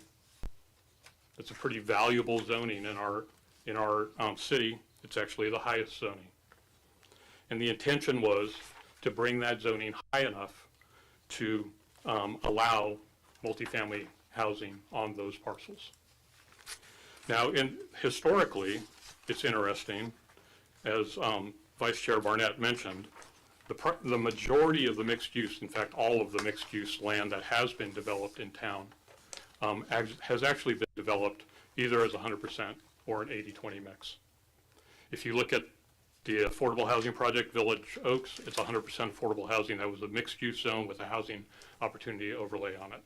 The property to the south of it was developed by a developer in town. It was developed at 80% residential, 20% commercial. The remnant commercial parcel is now being proposed as residential.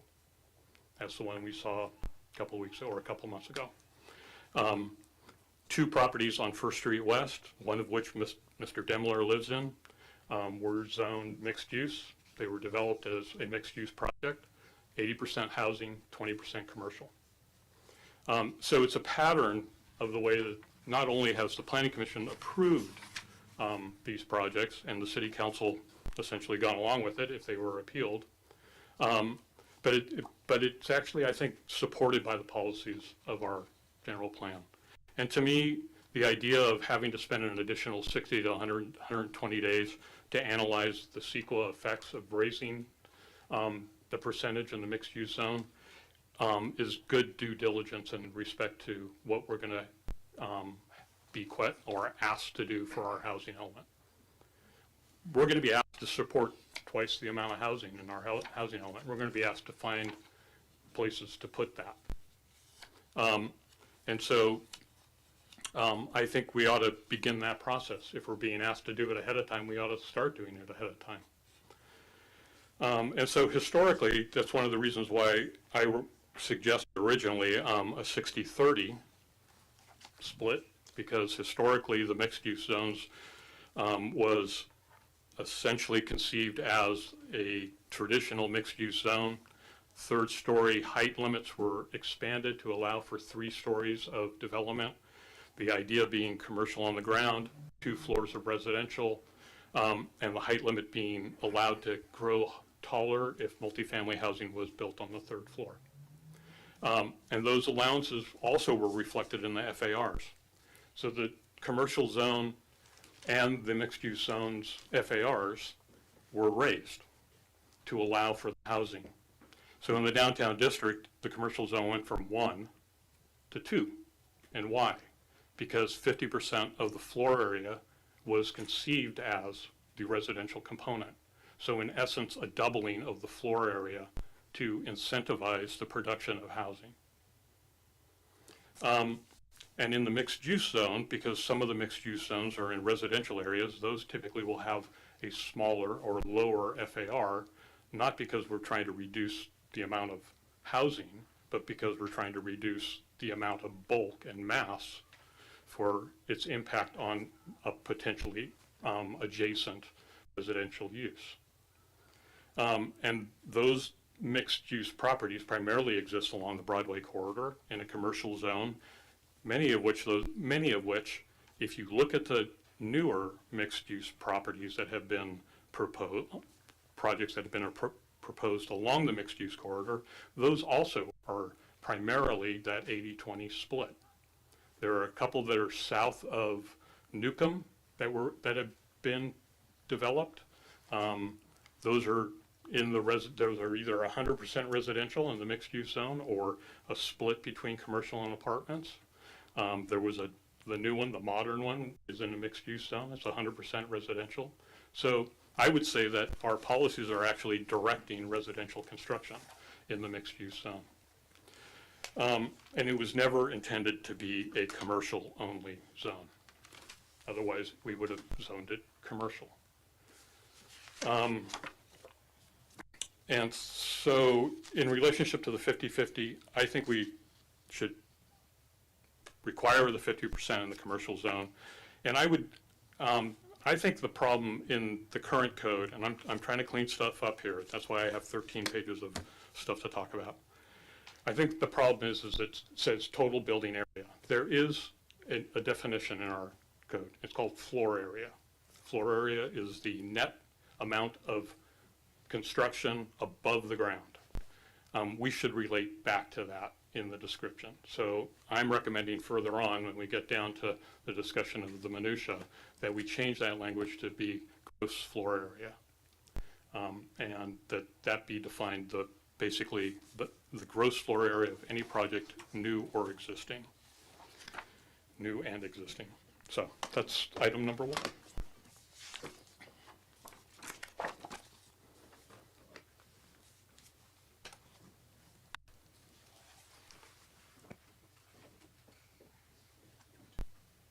Any comments? Steve? I don't think there's much to be added to that. I too support 50% of the gross floor area. It's consistent with what we've done, and it's there's no need to tinker, except to clean up the language to make it internally consistent with language used elsewhere in terms of gross floor area. Mr. Chair, we actually have a definition of floor area in our code, but it is silent on, it talks about the reduction of the calculation, but not on the gross side. It talks about the net square footage that's exempted from the calculation, and maybe that we can tie that in. I think that's where Commissioner, that's right. So. Right, and I think that's probably how we can do it. We're having technical difficulties bringing up the code, otherwise I'd have that definition for you. And as soon as we get there, we'll do it. We'll figure out another workaround perhaps. And also, I'm sorry, we need to figure out a way how to patch Commissioner Barnett in on these topics as we go through. And I'll call him. Thank you.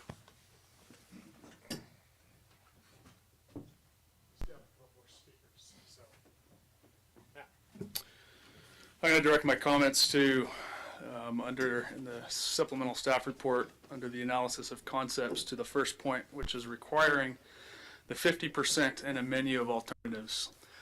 I'll say generally I support staff's recommendation that the 50% residential requirement and the mixed use and commercial zones be retained in the revised code. I also strongly support, and I'd urge my colleagues to support, the adoption of a menu, as it's been coined, of alternatives to satisfy the requirement if housing is infeasible or impractical at the site. I want to preserve, just again as a general theme, I want to preserve the discretionary oversight capabilities of this body. And in so doing, avoid language and themes that in the code which seek to reduce or eliminate that discretion. I want to stay away from rigid, overly ambitious, and frankly inflexible guidelines or language in the code that would have the effect, in my opinion, of dissuading development and driving away the economic infusion that we know is necessary in order to create housing in the first place. Just by way of example, as far as Sonoma Truck and Auto, 870 Broadway, personally, I'd rather see an all-commercial hotel project happen there instead of a blighted, decrepit lot that's doing nothing to generate any contribution toward housing as it sits. I'd hate to be so idealistic and rigid in our approach to housing that we stray from practicality and feasibility. Those are my comments. Thank you. I'm under the impression that we're just talking about two specific things, right? Well, that was the goal, but it seems like we're getting a little bit broader, so Okay. we won't. Well, I'll just limit myself to these two components. Obviously, I believe not changing the 50% is, for the moment at least, seems to make the most sense. Then the mandate, I think we would want to use the gross square footage calculation as suggested, and I think we're doing that already. So I don't really want to belabor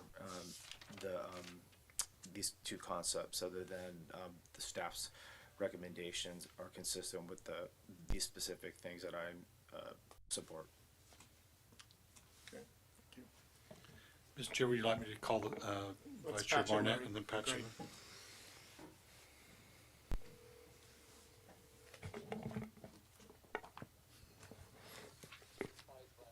Yeah, Larry, I'll put you on speakerphone. It should be able to work from here. Go ahead, Larry, see if it works. Okay, let me know if you can hear me. Yep, we're good. Okay, I'm getting a little feedback from my screen, so I'm going to step away from my machine. Oh, okay. Yeah, do what you were doing before with Ron. Yeah. It sounds like we're basically all settled on the 50% definition, and so that's fine. I have nothing to add to that, and I concur with Commissioner Willer's analysis of the benefits of going about things the way we have, and appreciate his explanation of the evolution of why we're doing things the way we have. Thank you. Larry, I'll go ahead and just put you on mute and keep you on the line. Is that all right? That's fine. Okay. Okay, Great. All right, well,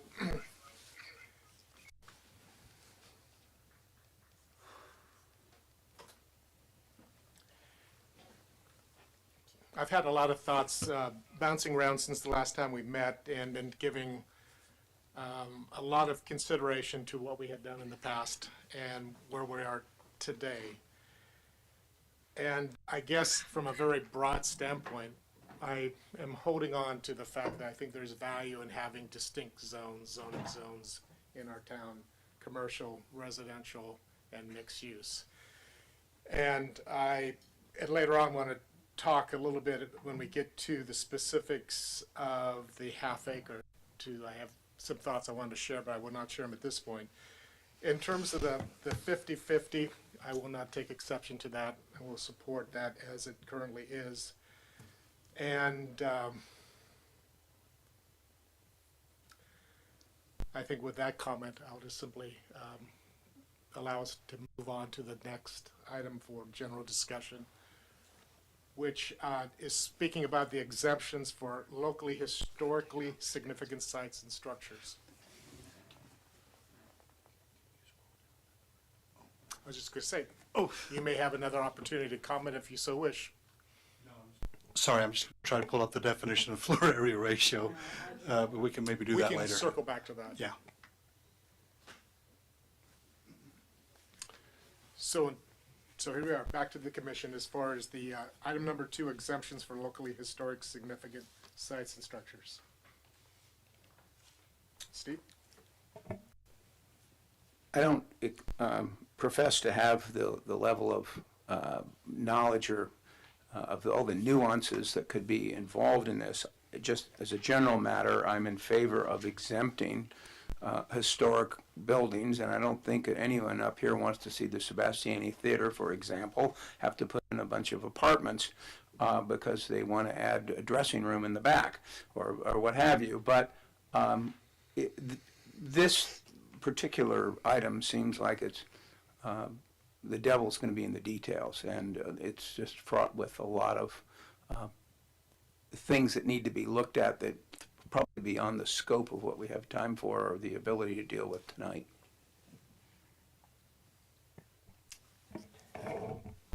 Well, and I agree. I agree that this is There's, every time you pull a string, something else unravels and you got to pull back, right? And so, and I think it begins with the language, and the language being historic properties, because I think there's a fundamental problem there, and that is a historic property a property that has a building on it that's historic, not necessarily the site. And the Secretary of the Interior Standards treats these things differently. Sometimes you can have an historic site without a building on it because something happened on the site. Sometimes you can have an historic building and the surrounds really aren't the meaning of the building. And so in this context, I think it's the building that's important because it's an existing, I would imagine if it's an historic building, it's an existing building. And in the case of the Sebastiani Theater, if we're going to use an example, that building's there, it's built, it's of substantial square footage already, and they may be seeking a certain percentage of addition to that building. That to me is where the balloon has the possibility of exceptions. And that is if there's an existing building and that building's a historic building and there's an addition being proposed for the historic building and it doesn't exceed a certain amount of square footage or percentage of square footage, then it gets exempted. But if it's 1,000 square foot building and they want to add on to it by the using the Secretary of Interior standards or add onto the property using the Secretary of Interior standards, and it's a half-acre parcel and they want to do a 20,000 square foot project, why should that project be exempt from the housing requirement? And so to me, it's the existing building, the scale of the existing building, the amount of the percentage of addition to that building, and then lastly, whether or not that building already occupies a certain percentage of the floor area ratio that it just outright say, okay, it's already done. In other words, if it's 75% of the floor area ratio already as an existing building, it doesn't have the capacity to add the square footage for housing anyway. So it's just categorically exempt at that point. But there are parcels in town that have historic buildings on them that are large parcels and the buildings are small. And so the potential for development of those properties is large, and the potential for providing housing under these ordinances and policies is significant and should not just be categorically exempt because there's a historic building on the site, in my opinion. Is this one category where we do want to just put discretion in there as part of the language that exemptions possible for historic structures, so that this one could be at the discretion of the Plan Commission and not have an overall exemption for all historic structures and sites, but have it that exemptions are possible for locally historic significant sites and structures?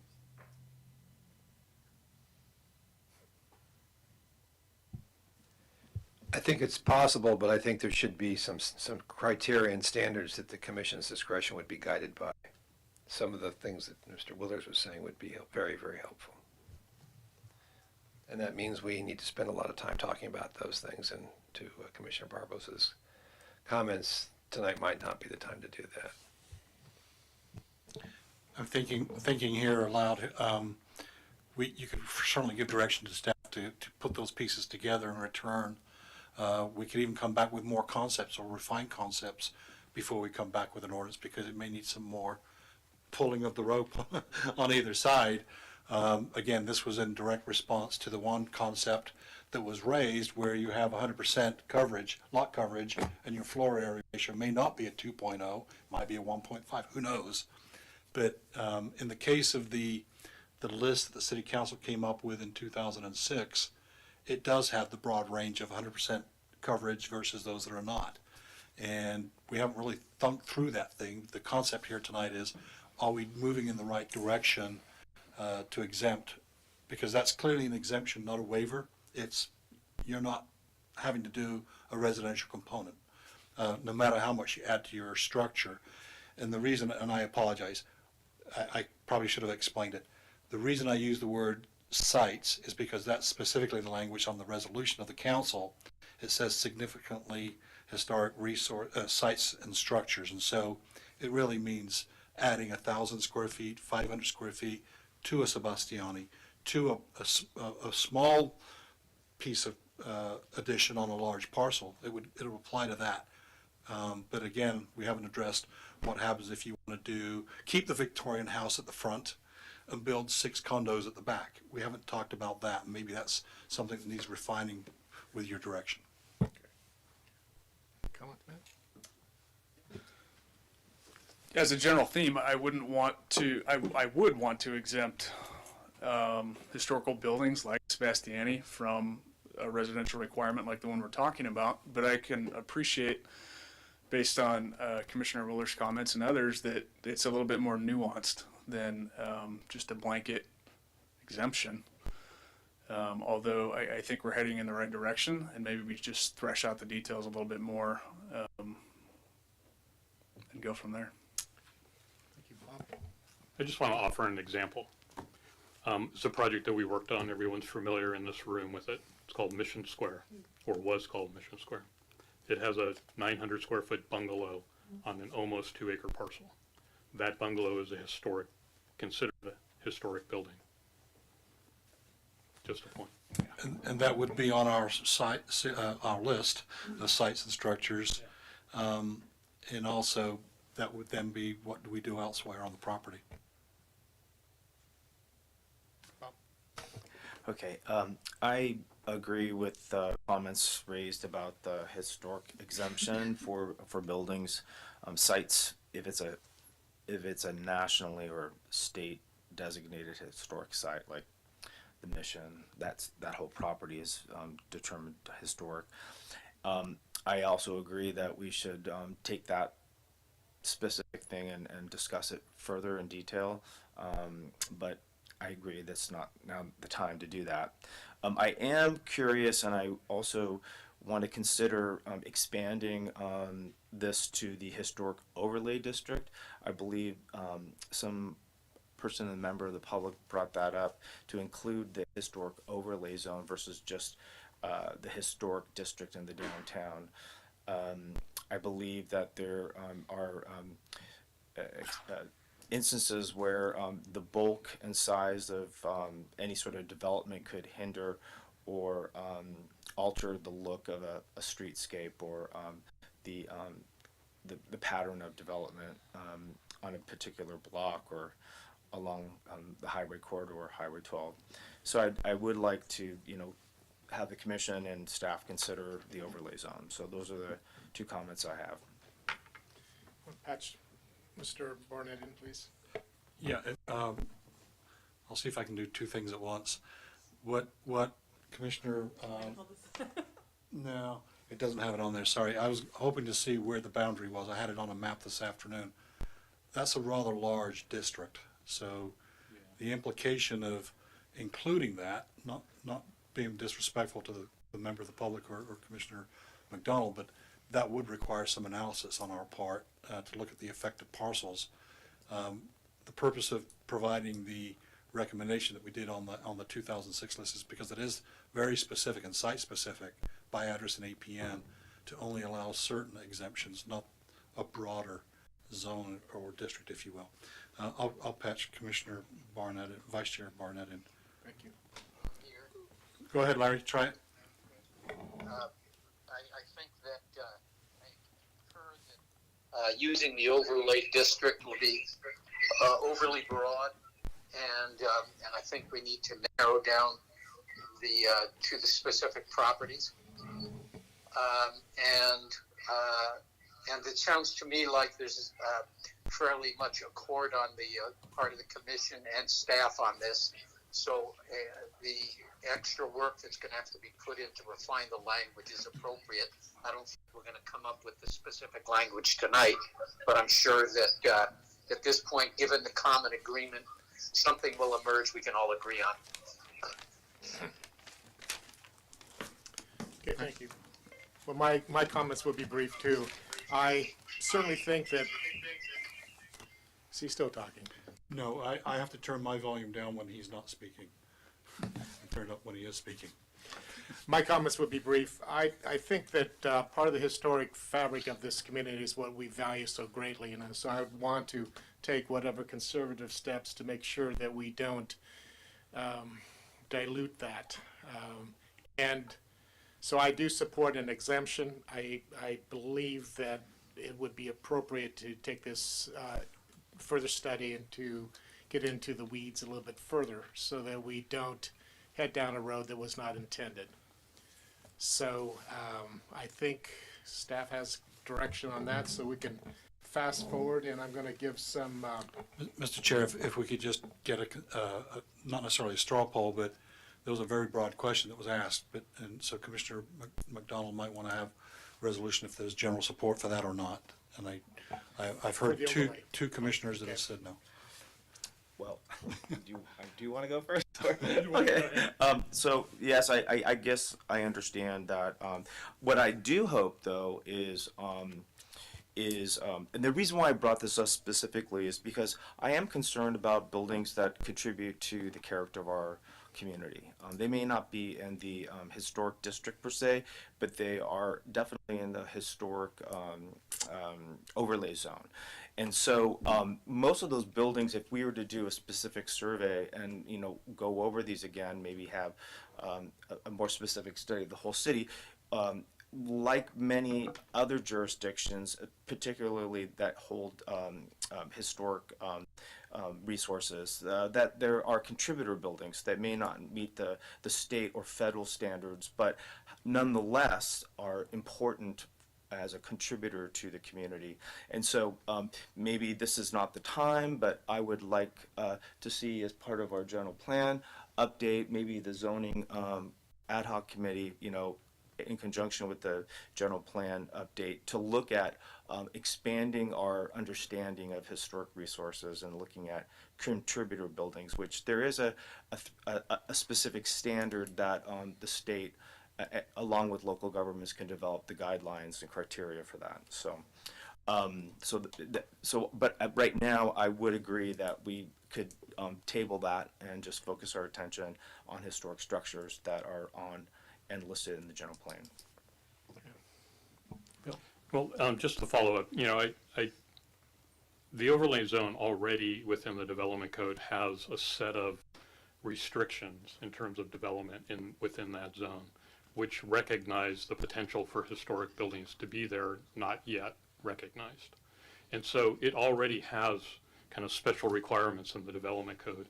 So we've already expanded the historic overlay zone. We've specified and have a record of recognized significant historic structures in town, and we have recognized historic districts in town, of which within those districts there are already recognized contributing buildings. So, I think doing the overlay zone, in some ways the protections that you're seeking are already in the development code, and to broaden it simply opens up the question and in essence the number of meetings that will be given to this topic.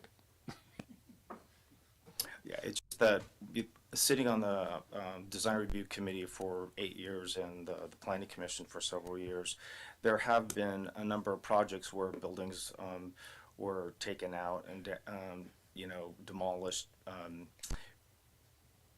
because there was something that was more important, and there was limited ability at staff to look at some of those projects and keep those buildings. And it's a shame that some of the resources are gone. All we have left are photographs of those buildings. So that's my overall intent. But if there are safeguards in our general plan and our zoning code that address this, I wish we would have used those to save some of those buildings. But again, this is all discretionary, so that's my concern. So do you need more? I think we've got it. We'll try to figure out a refinement of how to include and not include certain properties. So we're going to go to concept number 3, and after we complete 3, we're going to take a 5-minute break. So the incentive is to be quick on item number 3. Mr. Chair, I think you've already decided that point, so that was very quick. Well, then I will say I succeeded in what I was hoping to achieve. Then maybe I was someplace else.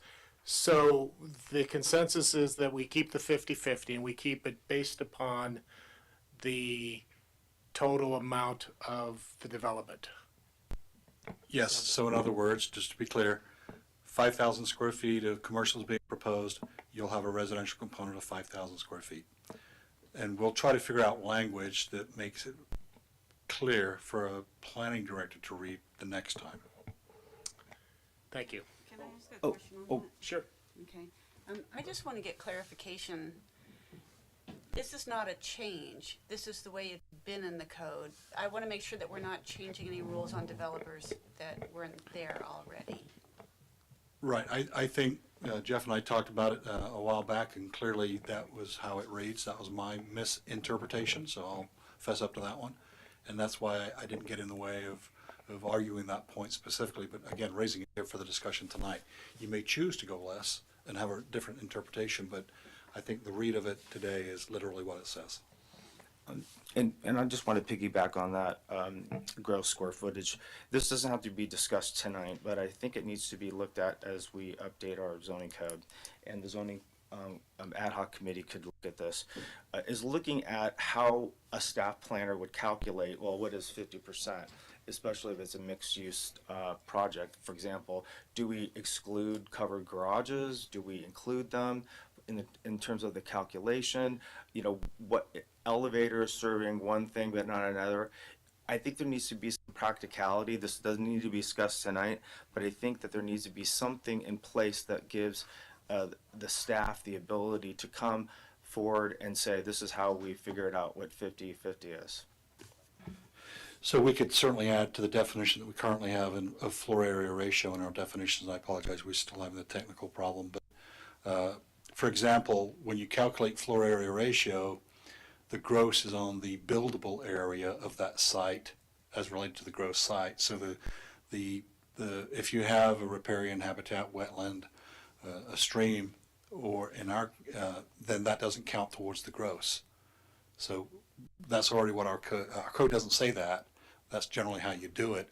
Our floor area ratio definition only talks about how you define the net buildable area, and it includes the eliminate of not counting basements and things of that nature. So it's 19.44, I think it is.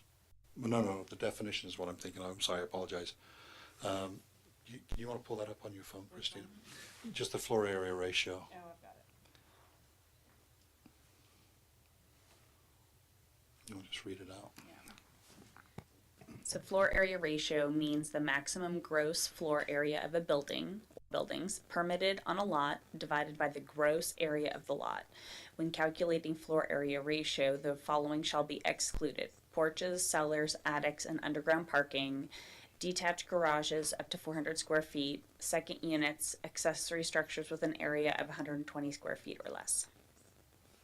So we can certainly expand that definition to talk about the gross and tie that back in to this calculation to make sure the language is all synchronized. Before you close your phone, floor area, the definition above, means the total of the gross horizontal areas of all floors, excluding basements, cellars, attics, and below-grade parking within the outer surfaces of the exterior walls of the building, or the center lines of party walls separating buildings or portions thereof.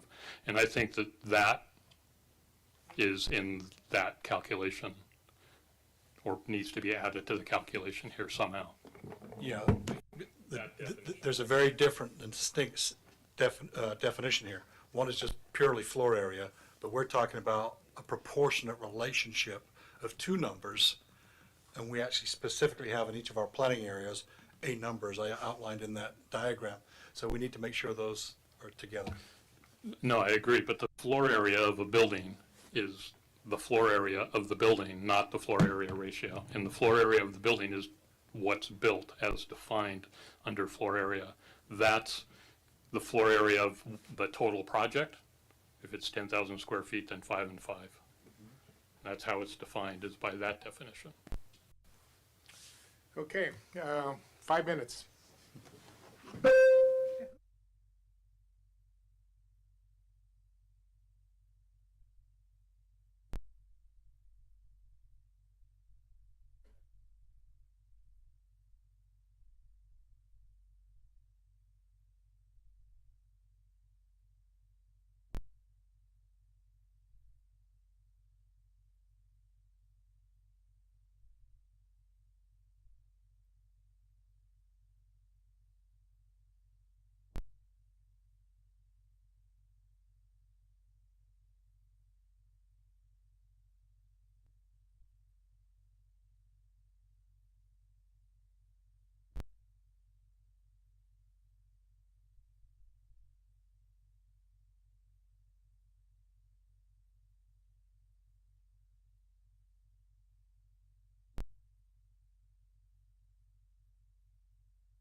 is it not working?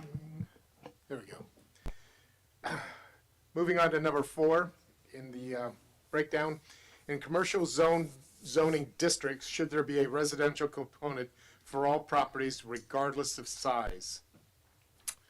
So any comments from staff before we have general discussion? Other than what Mr. Walter shared earlier, that if we deviate from the 0.5 acre, that would then trigger additional analysis. So if we stick at that number, staff feels confident that we're okay. Be a good recommendation. Move on. Okay, thank you. Comments? Let's Well, stick. I'll give a little background. The half acre came from the FAR of 50% on a half acre lot. And the reason it came from that is because commercial buildings that are under 10,000 square feet in our community don't require a use permit. So you can do a commercial building without coming in front of this body up to 10,000 square feet.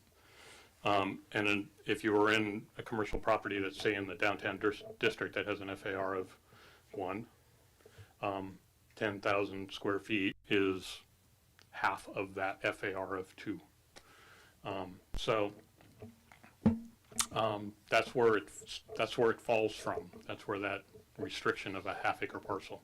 It recognized that there are small commercial buildings in our community that should remain that, and they provide for the kind of use that was discussed tonight, and that the imposition of housing on those smaller parcels would be more problematic than not.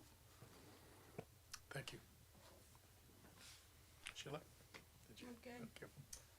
No, I'm good. I'm glad that Bill brought that up. I was thinking the same thing. See? Well, the background is helpful, and really regardless of the CEQA consideration, I am in favor of just leaving it at a 0.5 as a threshold for when so smaller parcels would be exempt from this housing requirement. Yeah, I'll just reiterate what everybody else has said. I'm comfortable leaving it at the half acre threshold. I think that works well. Okay. Vice Chair? Vice Chair Barnett is fine. Thank you. Much simpler. That's really not what he said, but I'm just saying what he said. My only comment is, and it's going to be a little bit odd in that not knowing the history of the half acre, it seems like so much of our focus has been on housing, building housing, building housing. It seemed that we were missing out on an opportunity to say, well, smaller lots may not have to have a housing component, but why not, if it's being developed, have an opportunity to make a contribution to the housing fund? And that's where, again, I'm thinking if we are trying to push forward in earnest to help facilitate housing, then we've got a group there that has been exempt from participating unless it's some sort of voluntary way. So that's where, I guess, from a legal standpoint, Mr. Walter can clarify and or just say that's a silly idea, but that's where it seemed odd that we've got so much focus on all this other type of projects, and then all of a sudden for all commercial less than half acre, there's no need or no obligation to contribute to what we've all identified, and our governor has made it quite evident that we're in a housing crisis. So I found that kind of odd, but I know that's not the history right now. So having rambled, I will simply take no exception to maintaining the half acre. So just to kind of carry the discussion, we will be in the future looking at our housing element and looking to find land to put housing on. Maybe some of those smaller commercial parcels in certain areas would be rezoned to mixed use rather than being small commercial parcels. That's a way of accommodating the small parcel, getting it housing, and allowing a small commercial use to maintain its presence on that small parcel. Thank you. Okay, you've gotten feedback on that. Item number 5, a residential component requirement based on acreage or square footage of new construction. Yeah, Mr. Chair, that was just simply connected to number 4. Okay. So now that you got it on a on a site acreage basis, it becomes a moot point, I think. So those were the 4 concepts, at least the early items. Now we can get more specific about the various 2 different zones. So shall we turn our efforts then to just the general commercial zone, or we? He has all these land dedication offsite. Correct, correct. So I think unless I can get other clarity, shall we take it, this is part of the menu, and shall we take one item menu at a time and deliberate? Yeah, Mr. Chair, that's great. Again, I want to emphasize that this was not the finished product. It was giving you some general basic pieces. So if there's something that you're not warm and fuzzy about, give us the direction to change it to kind of say this versus that. But again, this was not our intended to be a finished product, but generally where we're at. Okay. Through the chair, is there a way to maybe handwrite some of this stuff so we can be able to look at it? Because I don't have anything in front of me. I can share with you. Oh, okay. Okay, Thanks. we can share. Okay. But if there's other people that need that, Steve, speak up. This is really to get feedback from my fellow commissioners in terms of these alternatives.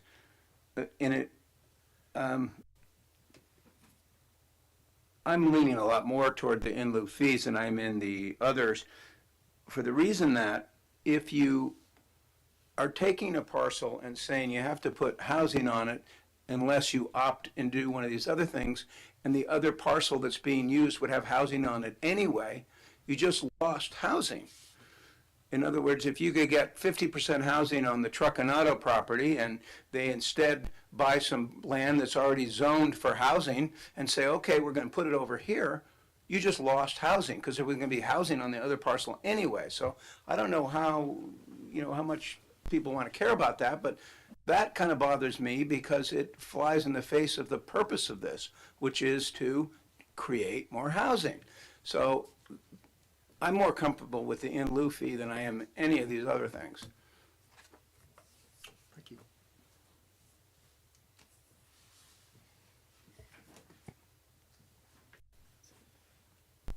Those are the choices.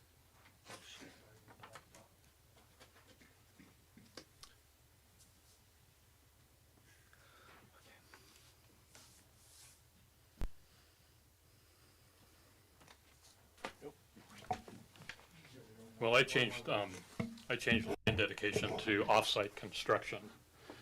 But I agree with you completely because essentially if one parcel is a box and it has 20 units to the acre allotted to it at a 50% ratio, and it holds, let's say, 10 houses, and you buy another box that's already zoned at 20 units to the acre, maybe it's a bigger box, and it's zoned for 50 units, and then you say, well, I'm going to build those 50 units, you still lost your 10. It's exactly. You can't put those 10 on there because you're going to max out. You're beyond the maximum density unless you begin to do affordable housing, bonus densities and those kinds of things, or raise the density on the parcel that you're looking to do. So while I disagreed with offsite land dedication, I do see the value in a total dedication of a project that includes 100% of the housing that would be required of the parcel A, and 100% of the required housing for parcel B, to allow for 100% utilization of parcel A in terms of its FAR. And that would mean building not only the land dedication, but building the units in place, getting them in place, so that housing is done. And then I would just simply put, as there is language in the in ABEG as well as in our that the housing element is balanced against, and that is that there's no net loss in the process of doing that. So you would have to go through a process of finding that there would be no net loss. It wouldn't affect our housing element if that kind of trade was established. You might lose those 10 units, but in the overall picture, you may be able to justify within the calculations provided by ABAG, the assumptions made in the housing element that you wouldn't be losing those 10 units overall in the mix. But to me, that would be a required finding if we were going to do that. So that would only take place under the dedication? Dedication and construction of all of the housing that you could put on that site, basically, as multifamily units. Would staff like to share anything that speaks to the comments that Steve made about if you have a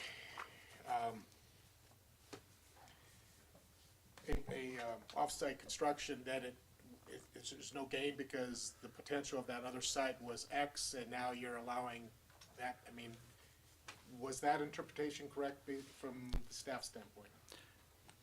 The residential component is an obligation, and whether it's 6 of one, half a dozen of the other, those two parts have to be equal to the requirement. And so, if you have a piece of land that you're planning on building commercial on, and you want to do 100% commercial, then you do need to go find some land, because you already have the land. You're going to find replacement land, and then cover the cost of that land and also the cost of putting those houses on there. That would be the same as if you were building on site. I think the obligation for the residential component is to build on site. That's the preferred choice, or the requirement. It's the ability to go to these other alternatives, if you will, to have an in-kind replacement of what your obligation would be. My point was that, let's just say parcel A could have 50 units on it, 25 housing. Parcel B can have 50 units of housing on it. So if you move the 25 units that could from A over to B, B still only has 50 units. A has no units. You've just lost 25 units of housing. That was my point. And I think to Bill's reply was that, well, if we could do a site or a dedication and build with no net loss, I'd have to have that explained to me how that could happen, but I would be fine with that, with a no net loss of housing. But I don't know how you do that. But Bill's talking about a no net loss with respect to the site's inventory as opposed to the no net loss with a capital N. So we'll try to do a better job of explaining that, but there's government code criteria on how you address the no net loss a la Huntington Beach versus having a clean slate in Sonoma of making sure that all their dedication is equal to the in-kind loss of housing. Does that make sense? To me. Okay. Please. I need some understanding in going to the future. If you have this off-site construction on how do you manage the ownership and the management of those new units that are developed? Well, that's certainly, so here's what we're trying to do. We're trying to see if the commission is wanting to come up with a requirement of a residential component plan, if you will, an RCP. We don't know all of the answers to all of these pieces here, but if the concept is good, we can refine it and try to figure out some of that. As we've just experienced previously in the last hour and a half, we talked about the in lieu fee. How does that get calculated? Who's it applicable to? We don't know all of the answers yet, and we'll do that refinement as we get to the next step. Okay, I think that complexity is making me leery of that option, just because there's so many variables and so much uncertainty going forward that we could have unintended consequences, and that makes me nervous, which makes me lean towards just the in lieu fee.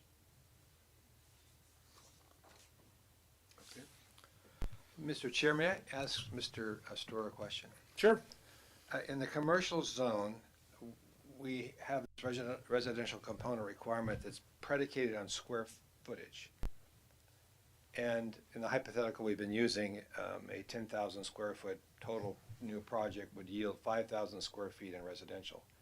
How many units, how many residential units would that yield in a commercial zone? So, I think I just heard it, I hope I heard it wrong. So if you're, if you're doing 5,000 commercial, you've got to do 5,000 square feet of residential. Yeah, in a commercial zone, how many units does the 5,000 square feet Well, yield? that would depend on the plan. You know, you're not gonna build one 5,000 square foot home. You could build two 2,500 square foot homes, or even smaller ones, I would imagine.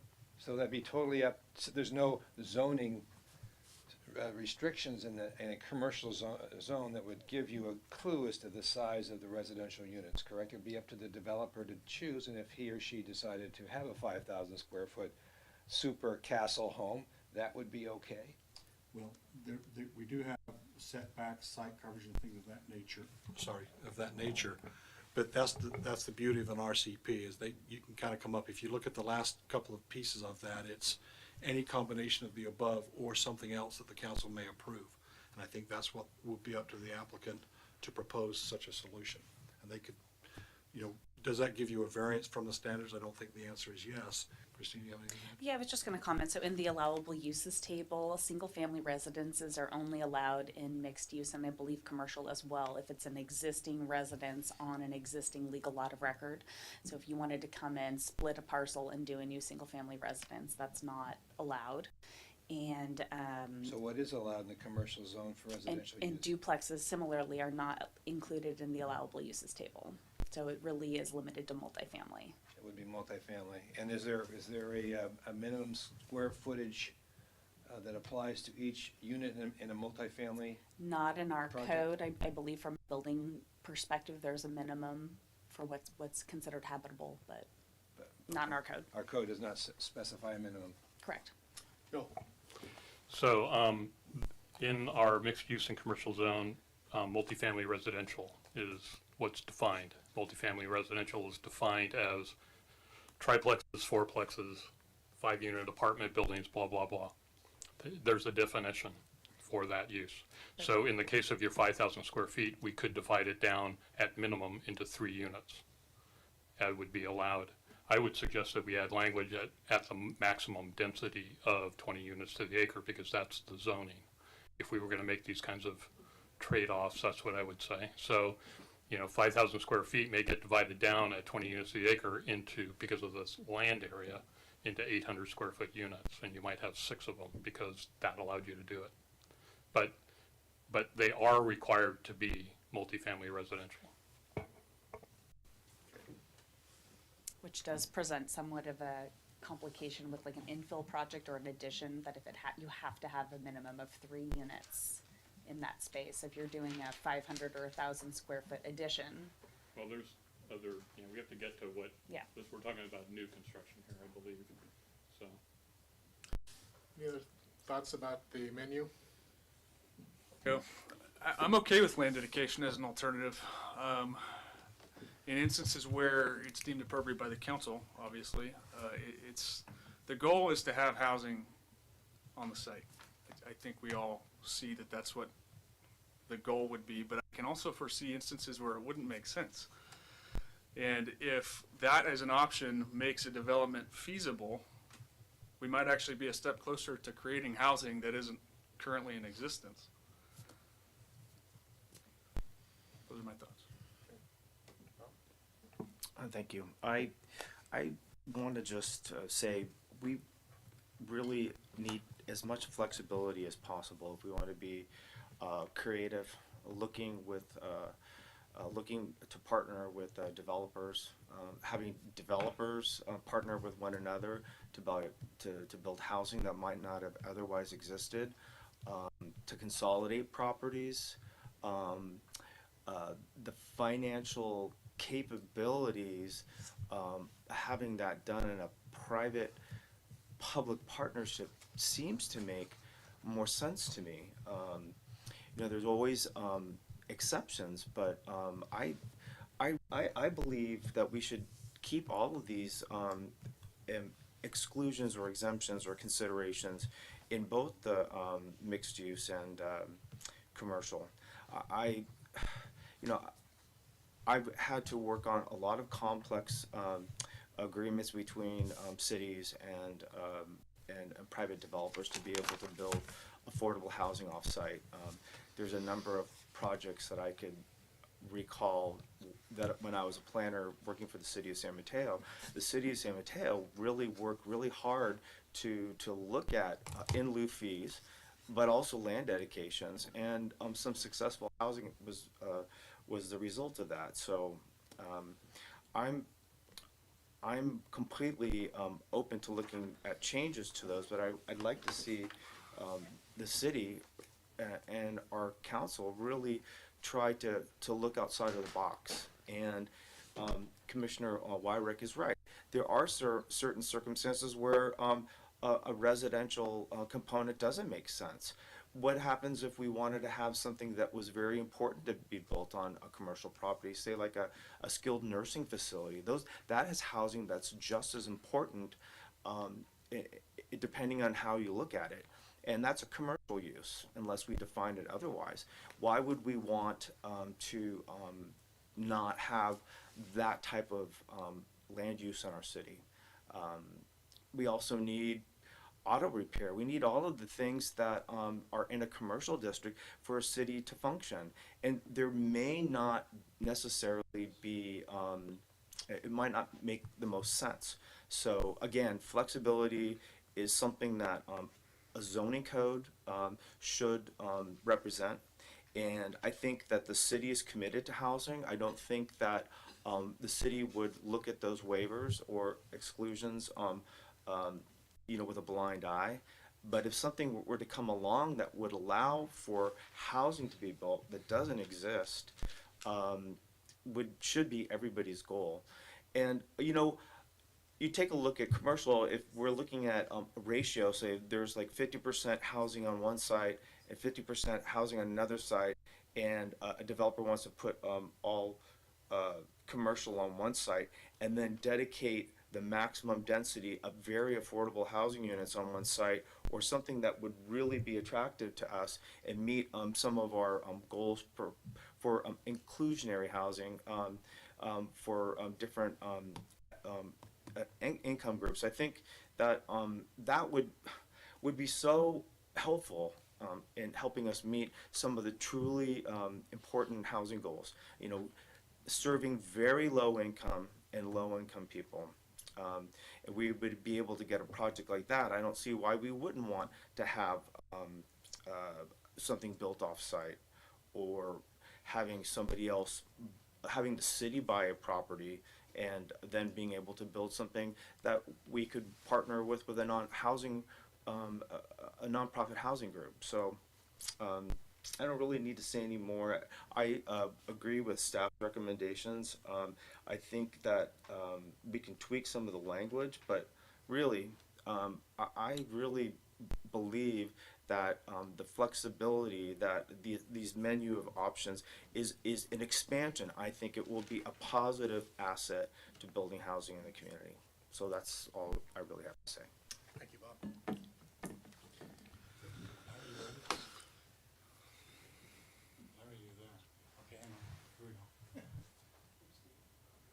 Can you all hear me? Yep. Yes. Well, I think the complexity of the conversation as we are hearing it right now is exactly the reason why we ended up opting for the in lieu fee, or the payment in the Affordable Housing Trust Fund, as the most simplified way of solving this dilemma. I think it's obvious, as others have commented, that when you get into exchanging land and housing from one as a requirement on one parcel onto another parcel, which already, be it housing or commercial, is already going to have a certain allocation for housing at minimum in possibly as part of the RENA number calculation, it gets very, very complicated. I don't know how to simplify that decision making to make sense. To say, well, it just makes sense to give somebody the option of building the housing somewhere else in an alternate parcel doesn't really solve the problem, because how much housing are they going to be required to build? How are you going to figure out what the value is? I mean, ultimately, you're talking about dollars and cents here. I mean, somebody's going to have to make a financial commitment to do something. Are they going to have to buy property in the amount to give? In other words, buy property to give to the city? How much property are they going to have to buy?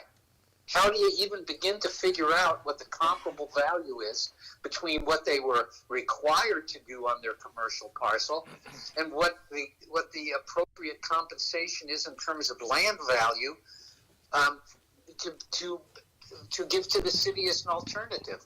I mean, these are exactly the reasons why the in lieu fee, which puts money directly into the city's control and the ability for the city to buy the land and the city to work with nonprofit housing developers, it made the whole thing clean. I mean, I think when we get into, we need to be flexible, I understand the council wants to be flexible, but as I said, when it comes down to the final calculation, it's a matter of dollars and cents. Is the city getting what it needs to get in order to achieve its aims of a significant contribution to adding to the housing, particularly affordable housing in the city of Sonoma? So I don't know how we solve these problems. You can just hear in terms of the discussion of the commission how complicated it gets, while the idea of options and flexibility has a certain kind of emotional appeal. The fact is that when you get down to the actual specifics of what the deals are that get made, it basically takes us all the way back to where we are today, which is every project becomes a separate negotiation, which means nobody knows really what they're going to get until they can cut the deal. And as the council changes, the deals are going to change. As the political pendulum swings, so swings the economics of the arrangements. So I think the Bill's attention to no net loss, which has a specific meaning in terms of what the city is committed to providing in terms of its ability to provide housing, is clearly something that has to be included in any of these decisions for alternatives. There has to be no net loss for all of them. As to how you figure out the dollars and cents and what you should obligate somebody to do, I don't know how to do it once we're getting into all these complicated variables. And I'm not hearing anybody come up with any suggestions about how to do it. They all sound good until you get into the details. And like they say, the devil's in the details.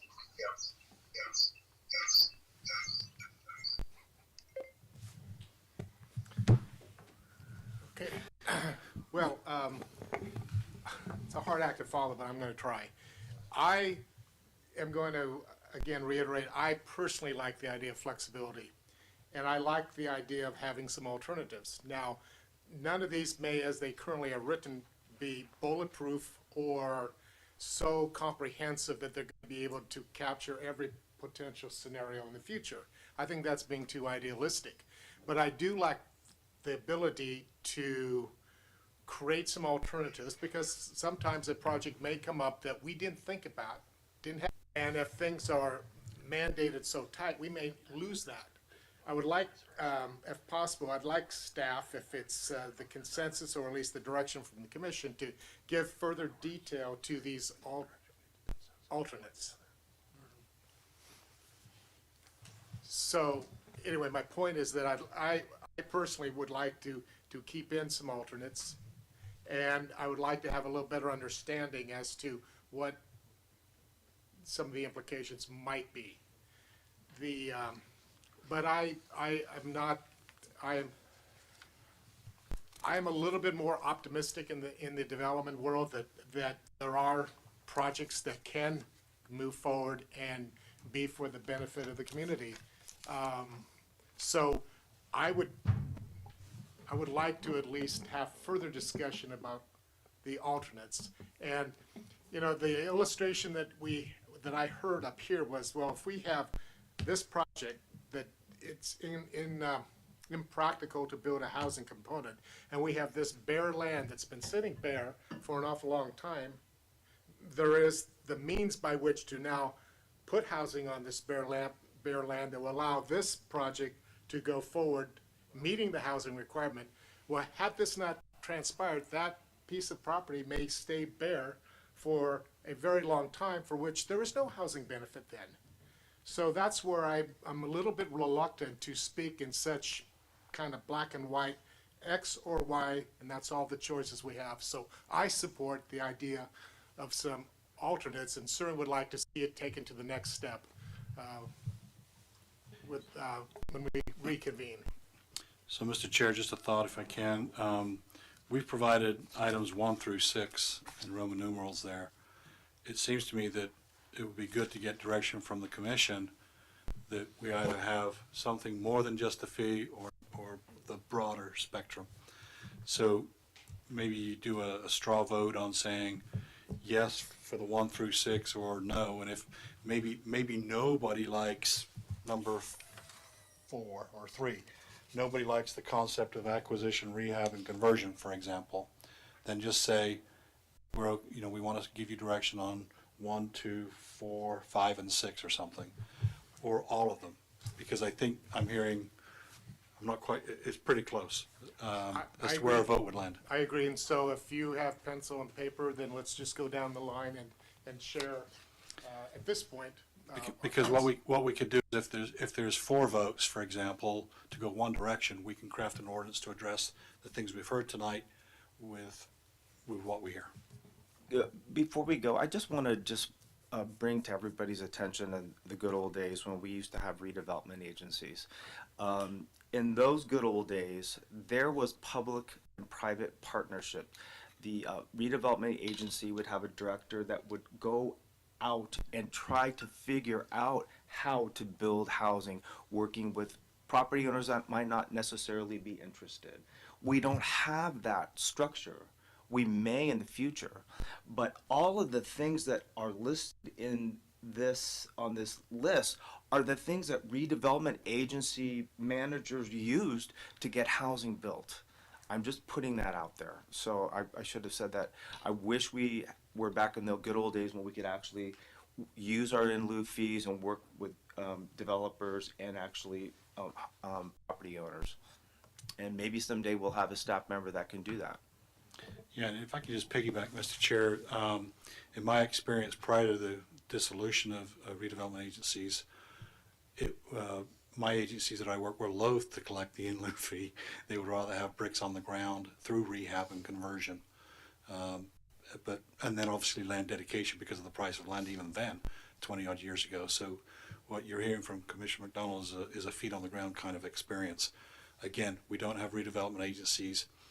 The quickest way to get to get something is a fee because it's writing a check and it's just a computation thing. But I think with the ability to provide the council with alternatives would be a good thing. Thank you.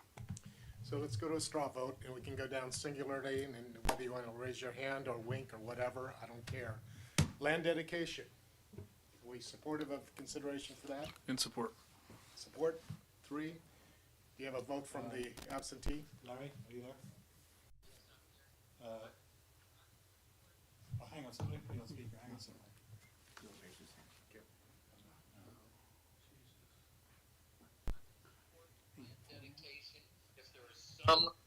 If there's some formula having to do with appropriate value,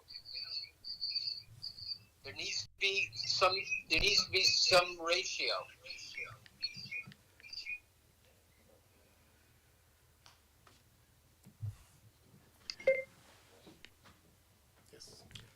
So the reason I didn't raise my hand is not that I'm not in favor of the idea. Okay. And it falls in the same category as Vice Chair Barnett said. I'm in favor of the idea if its replacement is of the housing that's on the site or on the site that is being given forgiveness for.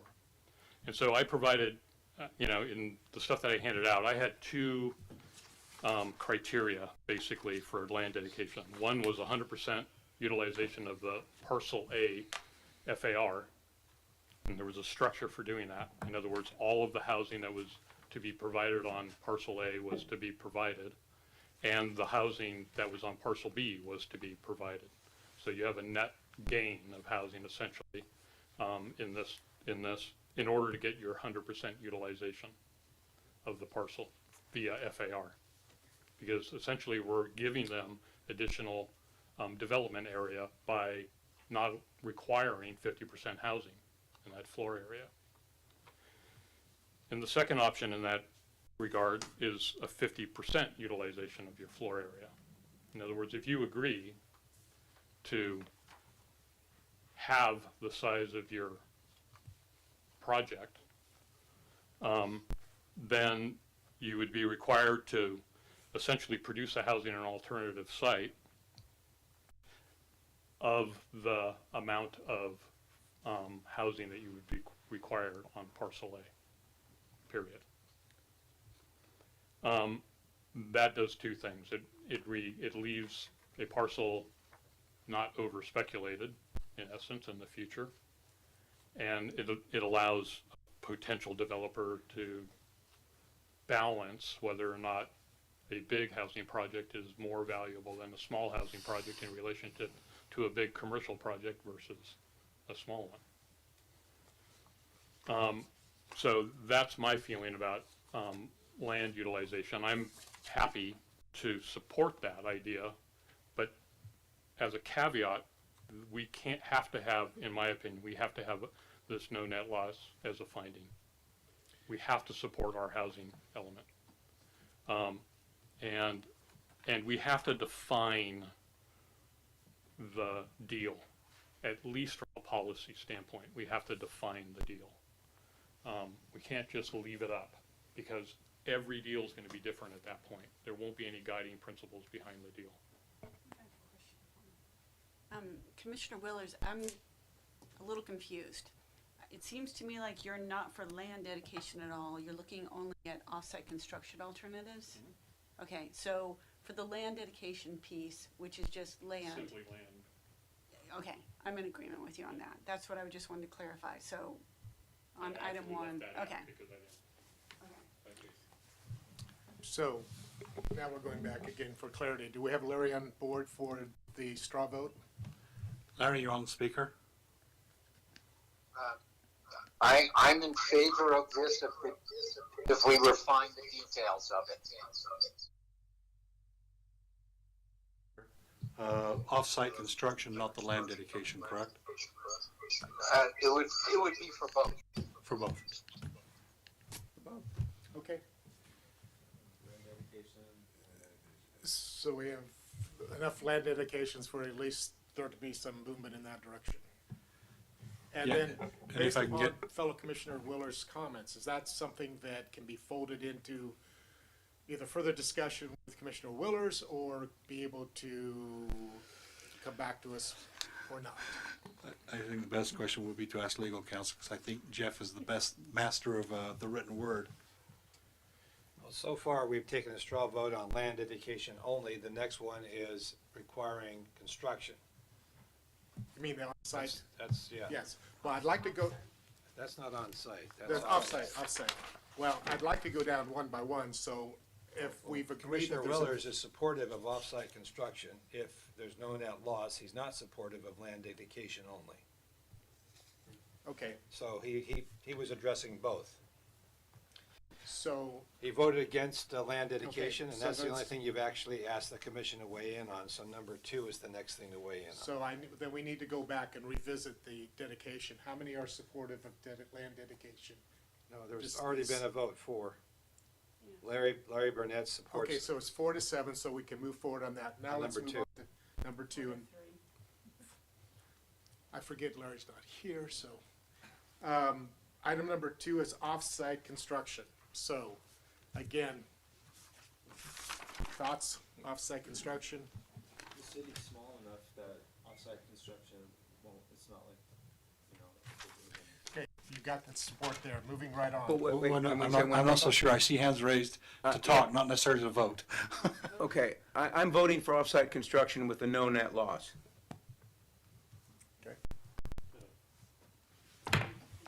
And I think we heard from Vice Chair Barnett that he was in support of that too. So Okay. is that 4? That was all of us, the whole thing. Got it. Thank you. Next. So now we're moving on to acquisition, rehab, and conversion.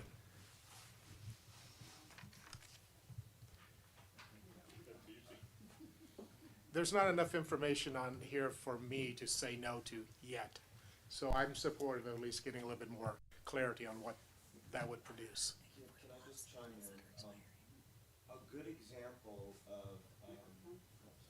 of, a good example of this would be, for example, a developer taking a building that they already own and rehabbing it from, say, for example, a commercial to a residential project.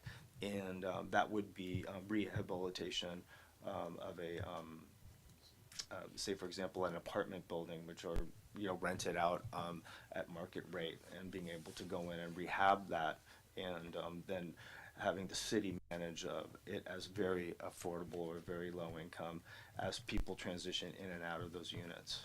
So I want to make sure that, you know, we don't lose the ability to do that, so. Okay, so can we have a vote then? Straw vote on the acquisition, rehab, and conversion. So Can I say? Sure. Ask one thing? Maybe didn't read this correctly, but this looked like we were converting rental units to sale units. That's, I mean, built into this is a loss of rental units, proposal. What we're trying to do is just take existing housing stock that may be above moderate and converting them so that they are affordable to lower incomes. That's the intent. Well, it says take property that are above or, we're at or above existing affordable rents, which require repair, et cetera, and convert those to affordable units for sale housing units. See, so you're taking rental units and you're making them for sale units. At below moderate rate, I mean, at below market rate housing. So we're trying to convert, whether you've got a rental or whether you've got a for sale type of product, we're trying to take those units that are above market rate and converting them to below market rate. Yeah, I think there's just a clerical error where it says rents and then ownership. I don't believe that was the intention. Could it be It's taking- rent/sale? I think we just need to say affordable housing unit, and we can clean that up. Okay. any more questions before we take another vote? It's still no rent, no housing gain. It's just converting it from a market rate to a below market rate. Right. And currently, there's 4 houses or apartments available for rent in Sonoma. That's what is on listings in our city. There are currently 4 rental properties for rent. Any house that we lose, that we take out of that stream, whether it be above market, below market, is a housing unit that we've lost, regardless if you call it an affordable housing unit.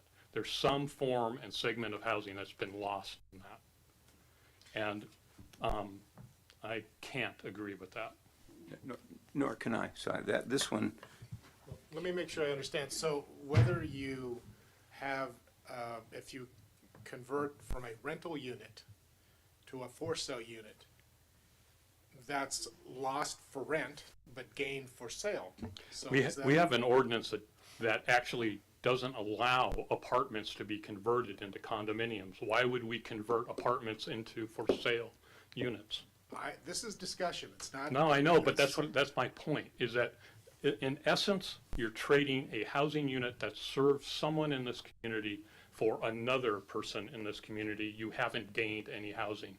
The objectives of this ordinance is to gain housing. We should be doing that.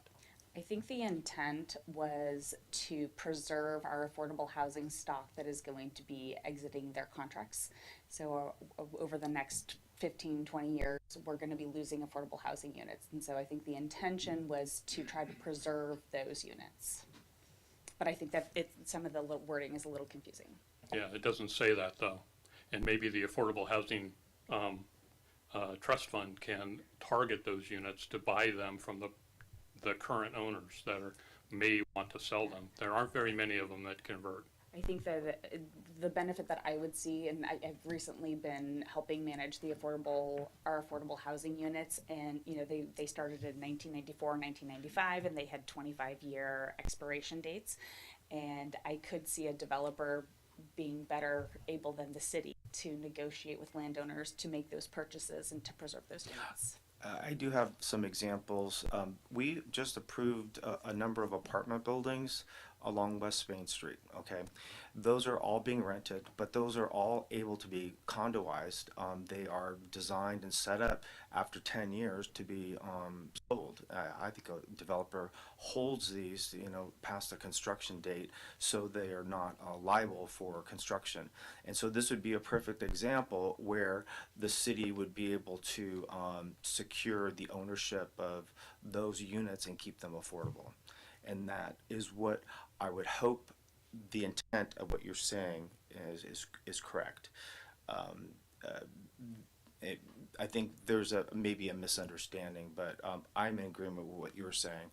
And so what I would like to see is for the city or a developer to help the city be able to acquire those buildings as they go offline from apartments and they are converted to condos, so we can keep them as apartments and buy the whole map. I mean, we just approved like 6 developments on West Main Street. They're all set up to be sold eventually. Right now, they're apartments. That's a perfect example. It's a perfect example of what the city could do to secure and keep apartments in place that are vital for our community. We could lose all those in 10 years. So I just wanted you guys to understand how these things can work. Any more comment? I still don't like item 3 because it doesn't provide any net housing gain. Larry, are you ready to speak? Yes, I'm ready. Once again, this is a complicated issue. If the language included something about the preservation of existing affordable units through acquisition and continuance of them as affordable units, that would be okay with me. But that's what it would have to include for me to agree to it. Well, we're not responding to any specific language yet. We're talking about the overall general idea.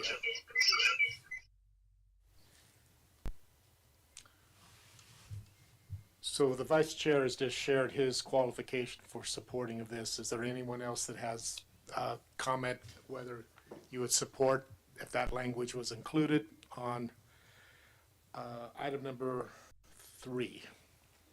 I still support it. I support it insofar that the language can be adapted to reflect the intent that the planning department is representing. So, okay, then moving on down to number 4, which should be a quick one, in lieu fees. Support, yeah, of changing it to what we talked about. Good. Am I reading any minds wrong? Are we good on that? Okay. So then, Mr. Chair, if I can just circle back to number 3, was that a 6-1? I think Commissioner O'Neill I was. definitely voted no on that one. Okay, thank you. Oh, okay, 5-2. in lieu fees, raise your hand. Okay.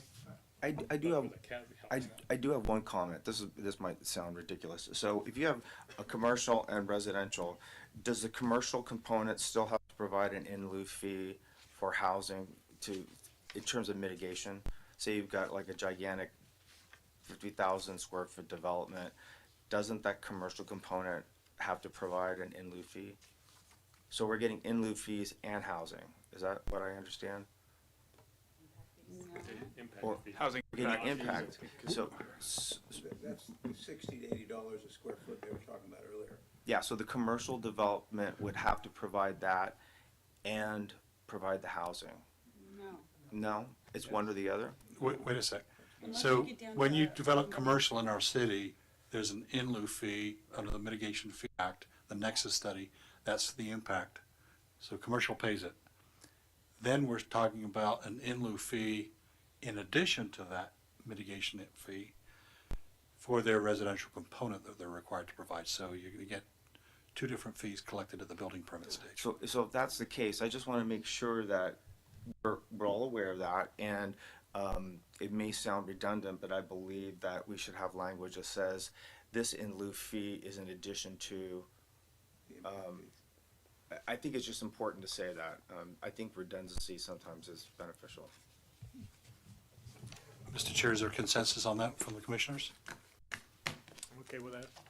That'll be clarifying it. But is there a consensus of the commission of what that impact fee or that in lieu fee should include in terms of cost of construction and land value and all of that?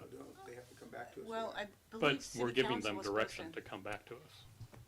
That's Then valuable. I'd love to see your proposal on that, but I do believe it has to be at least greater to or equal to the cost of basic construction.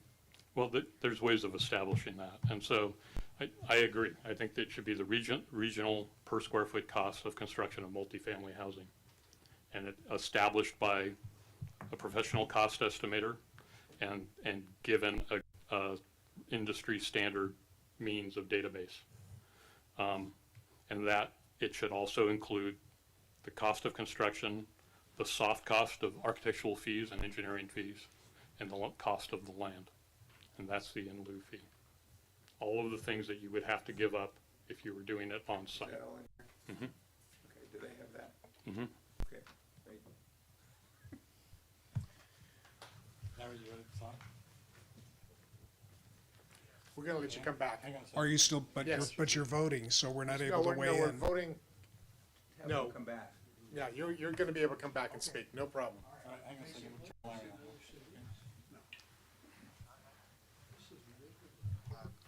Commissioner Willer's on this item. Larry, I think you said you concur with Commissioner Willers and his definition. Larry, you there? Yes. You summarized me correctly. Thank you. Okay, I want to be clear then as far as what we're voting on now. There will be an opportunity for the public to come back and speak. They will also give us the opportunity, if we so wish to amend based upon any other comments that are coming from the public. The intent is not for you to waste your time and breath thinking that it's a fait accompli. So, this is a very cumbersome topic that is, not moving as straightforward as I would like, not to an extent of not trying to. So I just want to throw that back out to the public. In the interest of time, I'd like to complete what we've done, even if it's wrong, and then I want to open it up to the public and hear from the public, and then bring it back, and then we can bring some sort of closure on this, so they have direction, so they can do what they need to do, and we're going to be reconvening back. So we're now, I believe we're down to either the concept of a combination of what we've previously talked about, or whether we can be creative and think of another alternative, or if staff can, between now and then, think of another alternative. So any comments regarding that? Seems to me, Mr. Chair, it's pretty benign stuff. We'll just include that in the alternatives as we wordsmith. So with that in mind, then I'd like to welcome the public to come back to the mic. And you've been patient, so thank you. And Mr. Chair, before you do that, I have a question. Is there a commercial project so small that it makes no sense to require a residential component, such as a 2,000 square foot or 1,000 square foot addition to an existing commercial property? Isn't it exempt already under the 0.5 acre rule? No, Why not? just the size of the project itself. Let's assume the size of the lot is 1 acre, and you've got an existing a retail store, and you want to add a storage area in the back that's 1,000 square feet. But the parcel itself is more than 0.5. It's an acre. It's a half acre. It's a half acre. This hypothetical may not be anywhere matched in reality, but it's a question I have that There could be a proposed commercial project that would otherwise fall within the requirement of the 50% rule, but it's so small you really can't produce on-site three. I'm now learned that you would have to put up a triplex at a minimum, and 1,000 square foot triplex doesn't work. That's where the in lieu fee or one of these alternatives would come in, isn't it? So that's what that happened. In lieu fee. For what? Yikes! What would it be for a triplex? So, But you couldn't in build on relationship to this, and the staff has these documents that I've handed out to the commission. One of the proposals that I had was exactly that, is that there is a scale of a commercial project that doesn't make sense. But what is that? And I think it relates to, much like I talked about the historic properties, it relates to the current size of the building and the size of the addition, those relationships. So it could be that the building is already 70% of its FAR, and that just by that standard would be exempt from having any commercial component because you've already overutilized the land to begin with. And it's bumping up against its FAR anyway. The other alternative is that the commercial development is relatively small on the property, and they want to make relatively small additions to it, and we could agree that 30% of the existing area could be added on without triggering the requirement for housing. And so those thresholds could be worked in. And we haven't had that long discussion that these 13 pages include, but that's the kind of discussion that I was prepared to have. And it's the kinds of options that I wrote. So I think that there are those conditions and they should be addressed. And I see them as percentage of existing building size over a certain term of time, just like we do with building permits. You can't avoid your fire sprinklers by adding on incrementally because there's a basis of cost. And that there's an existing building size that just basically says it makes no sense. The only danger that I see is putting a time piece to it, is who's going to be around to know that even exists at the building permit stage. I'd rather it be a percentage of square footage and just be done with it rather than saying over a certain period of time, because that's going to be almost actually impossible to track. I don't know how the building department would do it, or even the planners. Is there a minimum size of a triplex? Just a triplex cannot be built for any less than X square feet, and if that site either doesn't accommodate it because the FAR has already gone beyond the limit where that size of a triplex could be situated on that site, or the size of the addition, when you multiply it by 50%, will not yield that minimum sized triplex. In those cases, there would not be a requirement of a residential component. So is there a minimum size of a triplex out there? You know, you have to take into account that the addition isn't the 50% rule, it's the total building area. So the total building area is the existing commercial building plus the addition. That's not my understanding. We're talking about new construction.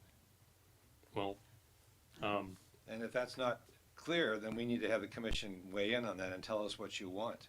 You have a 10,000 square foot existing structure. They want to put a 500 square foot addition, and that triggers the need to put half of 10,500 square feet in residential. Is that what you're proposing? I'm proposing exempting large commercial buildings with small additions, is what I'm proposing. But If you don't add on more than 30% of an existing building, no matter its size, that doesn't trigger it. But when you basically begin to alter the building enough that you're creating a new project, then yes. Well, the commission's not discussed any of these things. And maybe we need to have another meeting to do that, like after we've consumed the 13 pages you've produced today. Just try to be prepared, I'm sorry. No, we value that, and I guess, yes, we do need to have further discussion. Can I suggest that staff come back with what we've got, knowing that there are a few things that we need to still address, as we were just talking about, and we can deal with them at the same time? It's a great idea. Now we get the calendars out and figure out how complex it really can be. I do know that Chair Wander and I will be absent from May 12th. I can call in, but I'll be doing a family thing. So we could have the vice chair run the meeting perhaps, but I know in speaking with the chair, you'd like to participate in future discussions. Well, again, I want to go back and I want to open up the public comment and bring them back, and then we can circle back and we can discuss the specifics about going forward. So, again, I will, if anyone in the audience wishes to come forward, please come forward. Thank you again, Bill Hooper, Kenwood Investments. In response to Commissioner O'Neill's question, are we moving the ball on commercial zones? Yes, we are. The Lynch Building is a great example. That's at 135 West Napa Street of the application of the 50% rule. It is 2 stories of commercial, office, bank, first floor, all office, second floor, and 1 floor of residential, 50% of the commercial square footage. That was the proper application. The direction you're giving gives no distinction between a commercial zone and a mixed-use zone, 50-50. So what is a commercial zone, and what do you want a commercial zone to be? I would ask you to consider that, because we believe the ball's being moved, and that you're rezoning the property.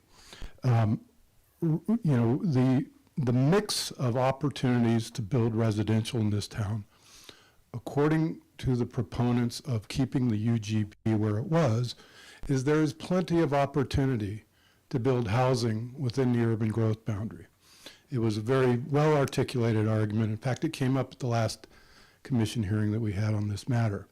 What's lacking is the capital to build on those sites, and for it to have to make sense.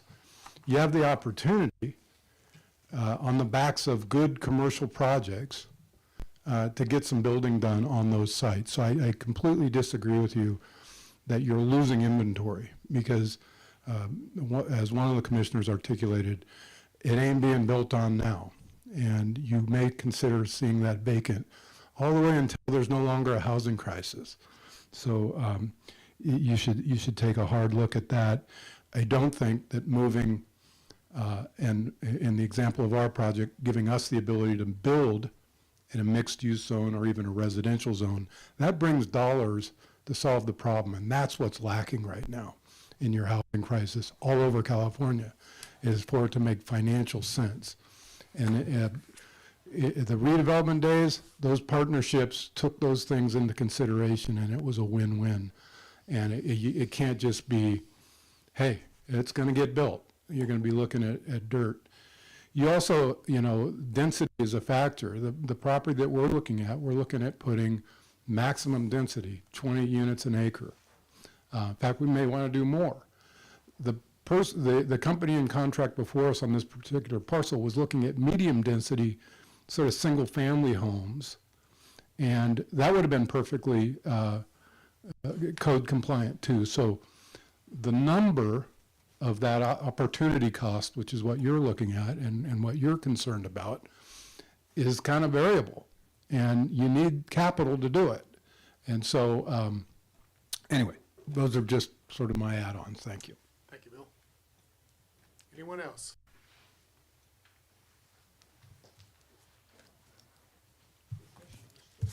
Hi. Michael Ross, Joe's Kuzmiri Architecture.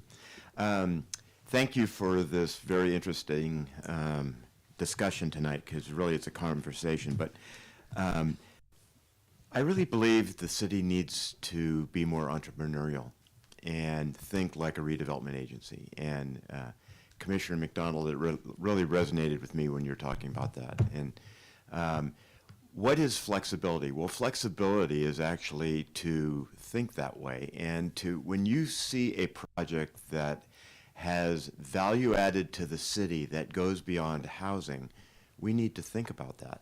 And we can leverage a project that, let's say 870 Broadway, if it wants to be all commercial, and all of a sudden, with a big infusion of cash, you can think like a redevelopment agency, because capital is the fuel of building housing. It's not good intentions. It's capital that comes to town and is willing to invest in the community. We need to incentivize them to do that and to provide creative opportunities for doing that, other than creating these rock-hard mandates and demands for no net loss and things like that. Sometimes net loss in housing may be a benefit because of the greater good that a project brings, for example, TOT, where you could actually divert some of the stream of TOT to go into the housing fund, not just into the general fund. There can be win-win situations that goes beyond land use.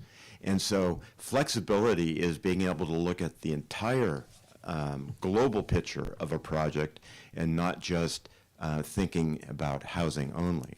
And so I believe that we should support and add to as many alternatives to this list as possible. And remember that currently you have the ability to waive a project if it's deemed incompatible as a land use.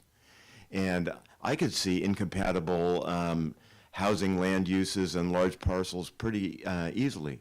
What happens if the Chevy agency wants to add 2 more mechanics bays? But because of the size of the in lieu fee, it doubles or triples the cost of those bays, and then Chevy agency just says, I'm not going to do it, I'm not going to pay triple construction costs. And it was the same thing with the Freiburg Trust. If the Freiburg Trust wants to add 4,000 square feet of office and doesn't want to add 4,000 square feet of housing, then they would pay the in lieu fee, but it would double the cost of construction, and therefore nothing happens. And so I really believe we need to start seeing some of these development projects actually as our friends and not something to try to hold off at arm's length. And I think there's creative opportunities here that we need to start thinking more like entrepreneurs and get some housing built, because we can have access to capital that we never could imagine before. Thank you.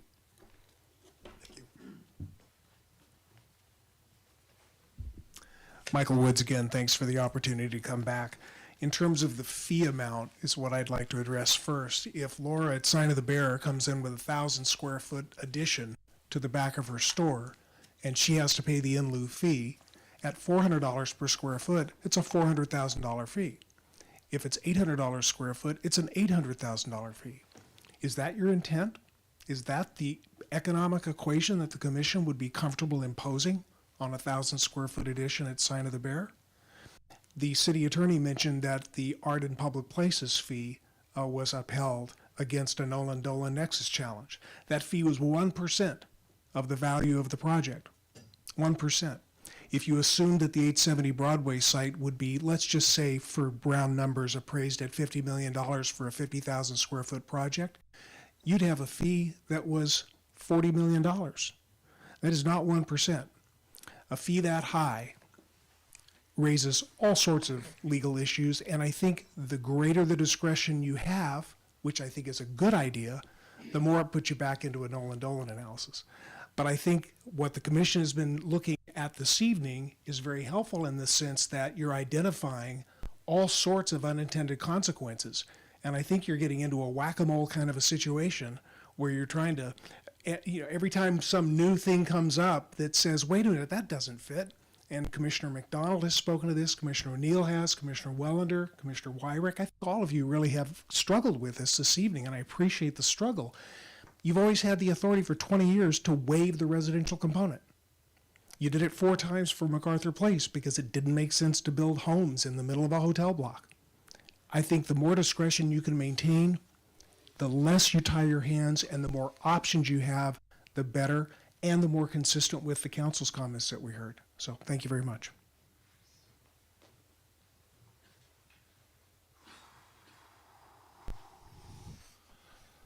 Robert Demler, 649 First Street West.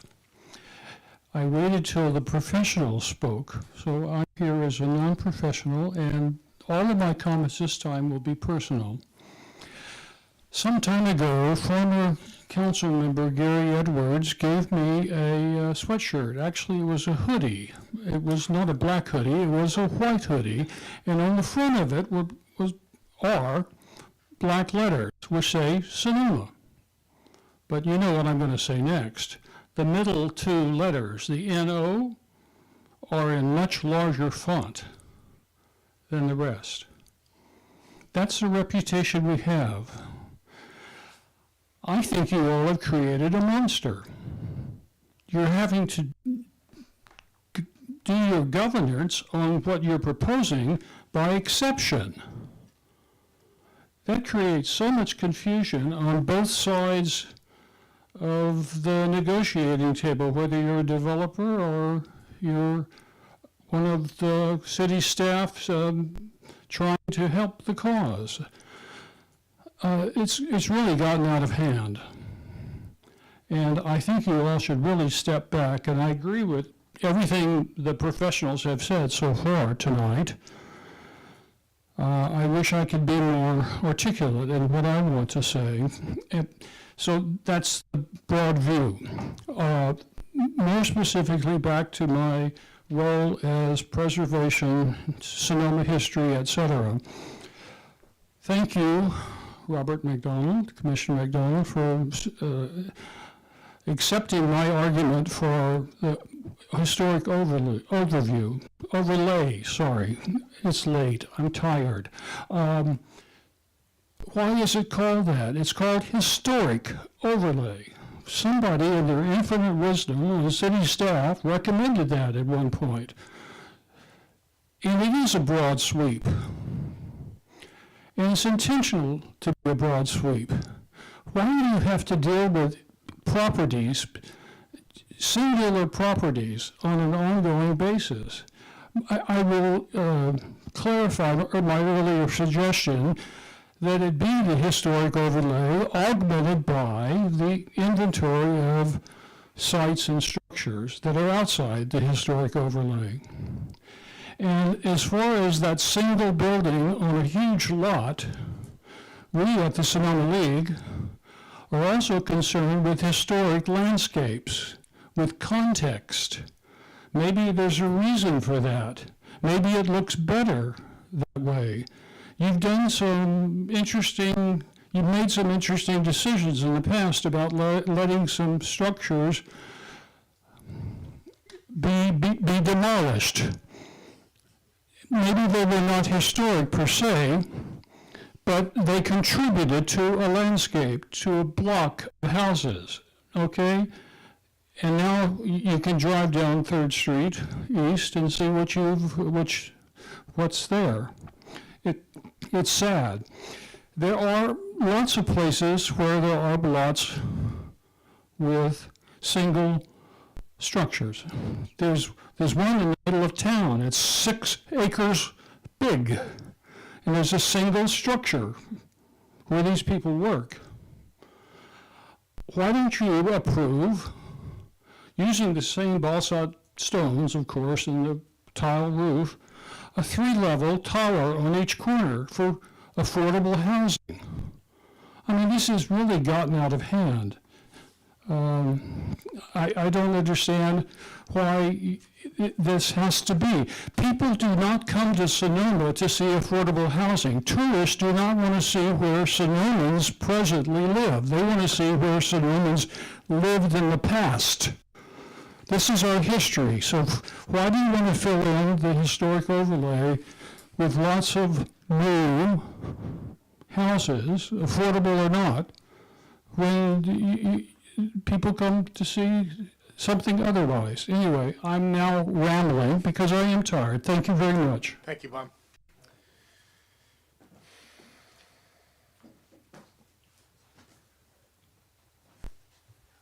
Hello again. Thanks for a second opportunity. Carol Marcus. I am also, I'm in agreement with Robert Demler that it's a very daunting task, that you're asked to come up with these exceptions for different situations, and it's like playing whack-a-mole, and I don't envy you that. And that's why I think the current development code works just fine. Second point, when it comes to why people come to this town, the fabric of this town is integrated housing into the urban core. It's not necessarily blocks of affordable housing, as Robert Demler talked about, but it's very much a part of the pattern of our town. We lived for 10 years above the Salvador Vallejo, in the Salvador Vallejo adobe, above it.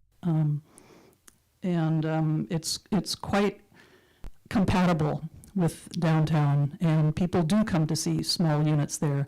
And I still maintain that that needs to be maintained in the city, that type of fine-grained pattern. What we don't want to see necessarily is huge apartment blocks of housing. It's antithetical to the patterns of this town. When we have the opportunity to integrate it into the urban core, that's exactly what our general plan and development code call for. Our city is much more fine-grained than that. And I'm very hesitant about the off-site construction because of the word that it's infeasible to do the construction where it's required, and how much leeway is going to be given to that word infeasible. When I see infeasible, I see economically infeasible to do it. So is that going to qualify for infeasibility to build housing because it's the developer chooses not to? They can make a higher profit by not doing it. And I think you should clarify that the 50% housing requirement should include existing buildings. I think that needs to be explicit to applicants so that it's clear. And I really feel strongly that we are not rezoning commercial to mixed use and mixed use to residential, because the mixed use, as it currently stands, is a residential zone. It may require a commercial component, but a commercial component isn't even required in the mixed use zone currently. A commercial component is required in the commercial zone, as is a residential component. So there is a difference between the commercial and mixed use, and nothing is changing about that. And it's always been the interpretation that it's 50% residential, 50% commercial. Thank you. Thank you, Carol.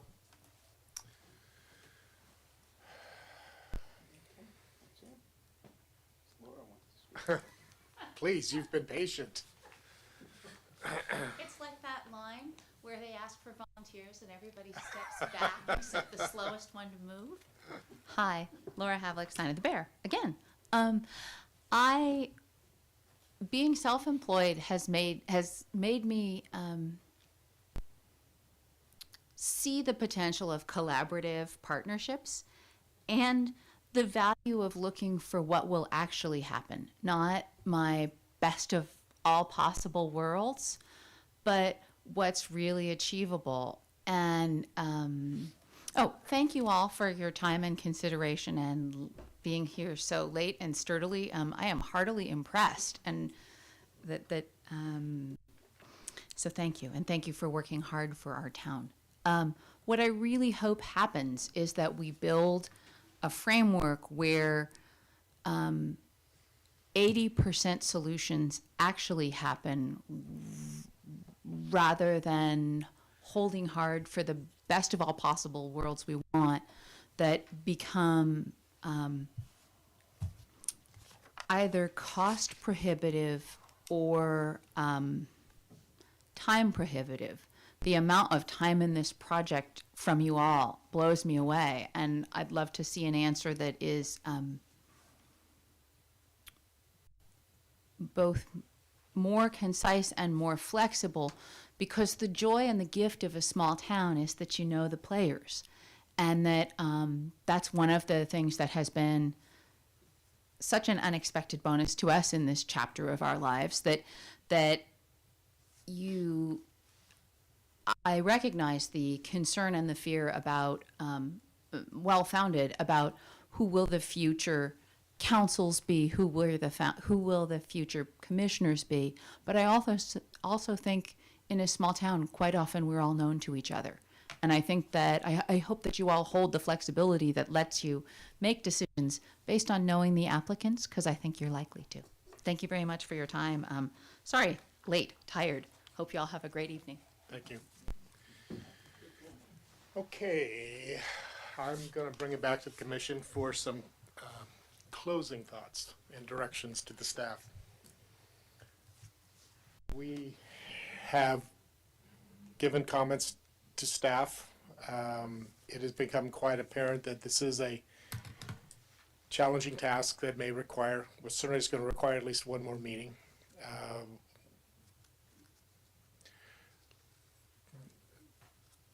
Director Storr, do you have enough feedback from us that you can move forward with the idea of writing a draft that we can then specifically focus on a draft? I'm going to be more than happy to read what Mr. Walter provides and his craftsmanship.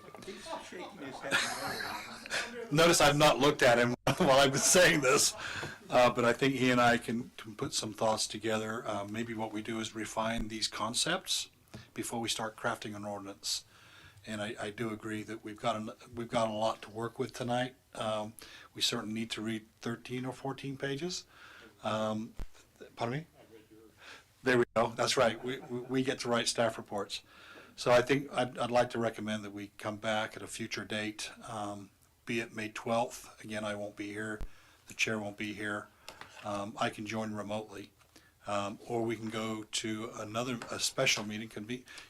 Jeff, can we continue a special meeting to another special meeting, perhaps on the 19th of May? Is that doable? Where we would come up with additional concept or refinement of the concepts. I'm not quite sure how you continue a special meeting to another special meeting date. Sure, you can do that. Okay, so that'd be my thought. We do have items on the May 12th agenda. And again, in the spirit of keeping this a single focus topic, we spent almost 4 hours on it. That would be my recommendation, to come back on May 19th, if that is of the... That's your Alcalde reception. Yeah, Alcalde reception's on the 19th. Okay, so then we add 7 days to 19, that'd be the 26th. 26th. Is a problem, I believe, for the formal one. Starting in June. for June. Yeah, so we went to the third Thursday in June, which I think this is 16th. I'm just trying to figure out a date after May 12th that we could return on a special meeting. How about May 18th? Well, that'd be not a Thursday, so we'd have to check for the, I must say, 18th is the Sonoma City Council meeting. yeah. So we need to May figure. 26th? May 26th. I'm not here on the 26th. I'm in Abu Dhabi And where? Abu Dhabi. for a graduation. That's pretty important. And impressive. And let me turn over time. Sorry, let me see if Vice Chair Barnett would like to add in on timing and stuff. Hang on. Not to me on a Thursday, I mean on Monday. Larry, are you there? Will be available generally in May. So he's available generally in May. Well, so then, what are the options beyond Thursdays that may take place? Well, the council, by changing its meetings from Monday to Wednesday, sort of freed up Monday. Well, I would like to then make a decision this evening as far as when that next date is going to be. So commissioners have strong thoughts one way or the other about Mondays. I am unavailable every Monday, unfortunately. Yeah. Okay, Did you say so fortunately? Is that what you said? Unfortunately. So, Director Storr, what's your recommendation if we do a Monday, based upon your knowledge of the bigger calendar? So we have, in assuming, let's see here, we're looking at May the 23rd, which would be a Monday. Yeah, I leave on the 21st. When did you return?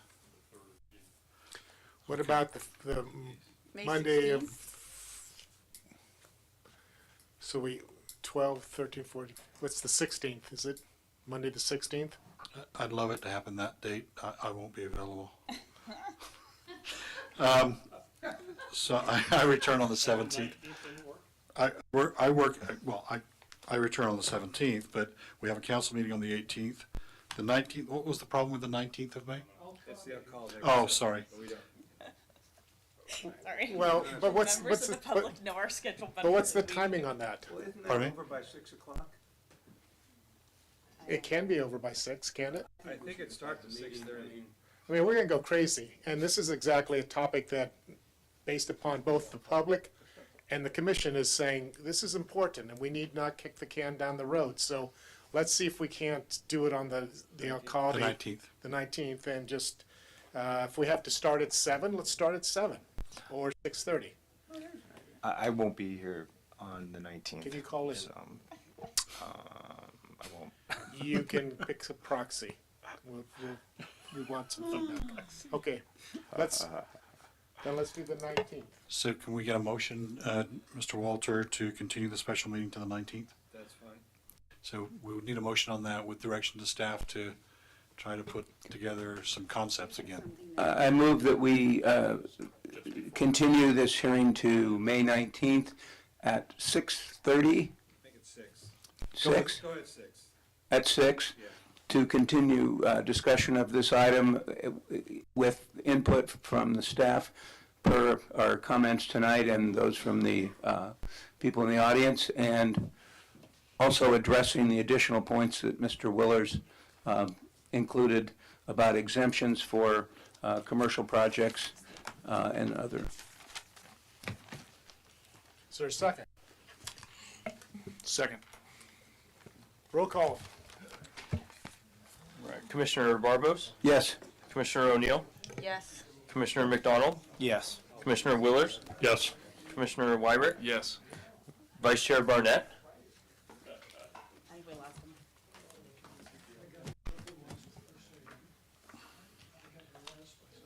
Bear with.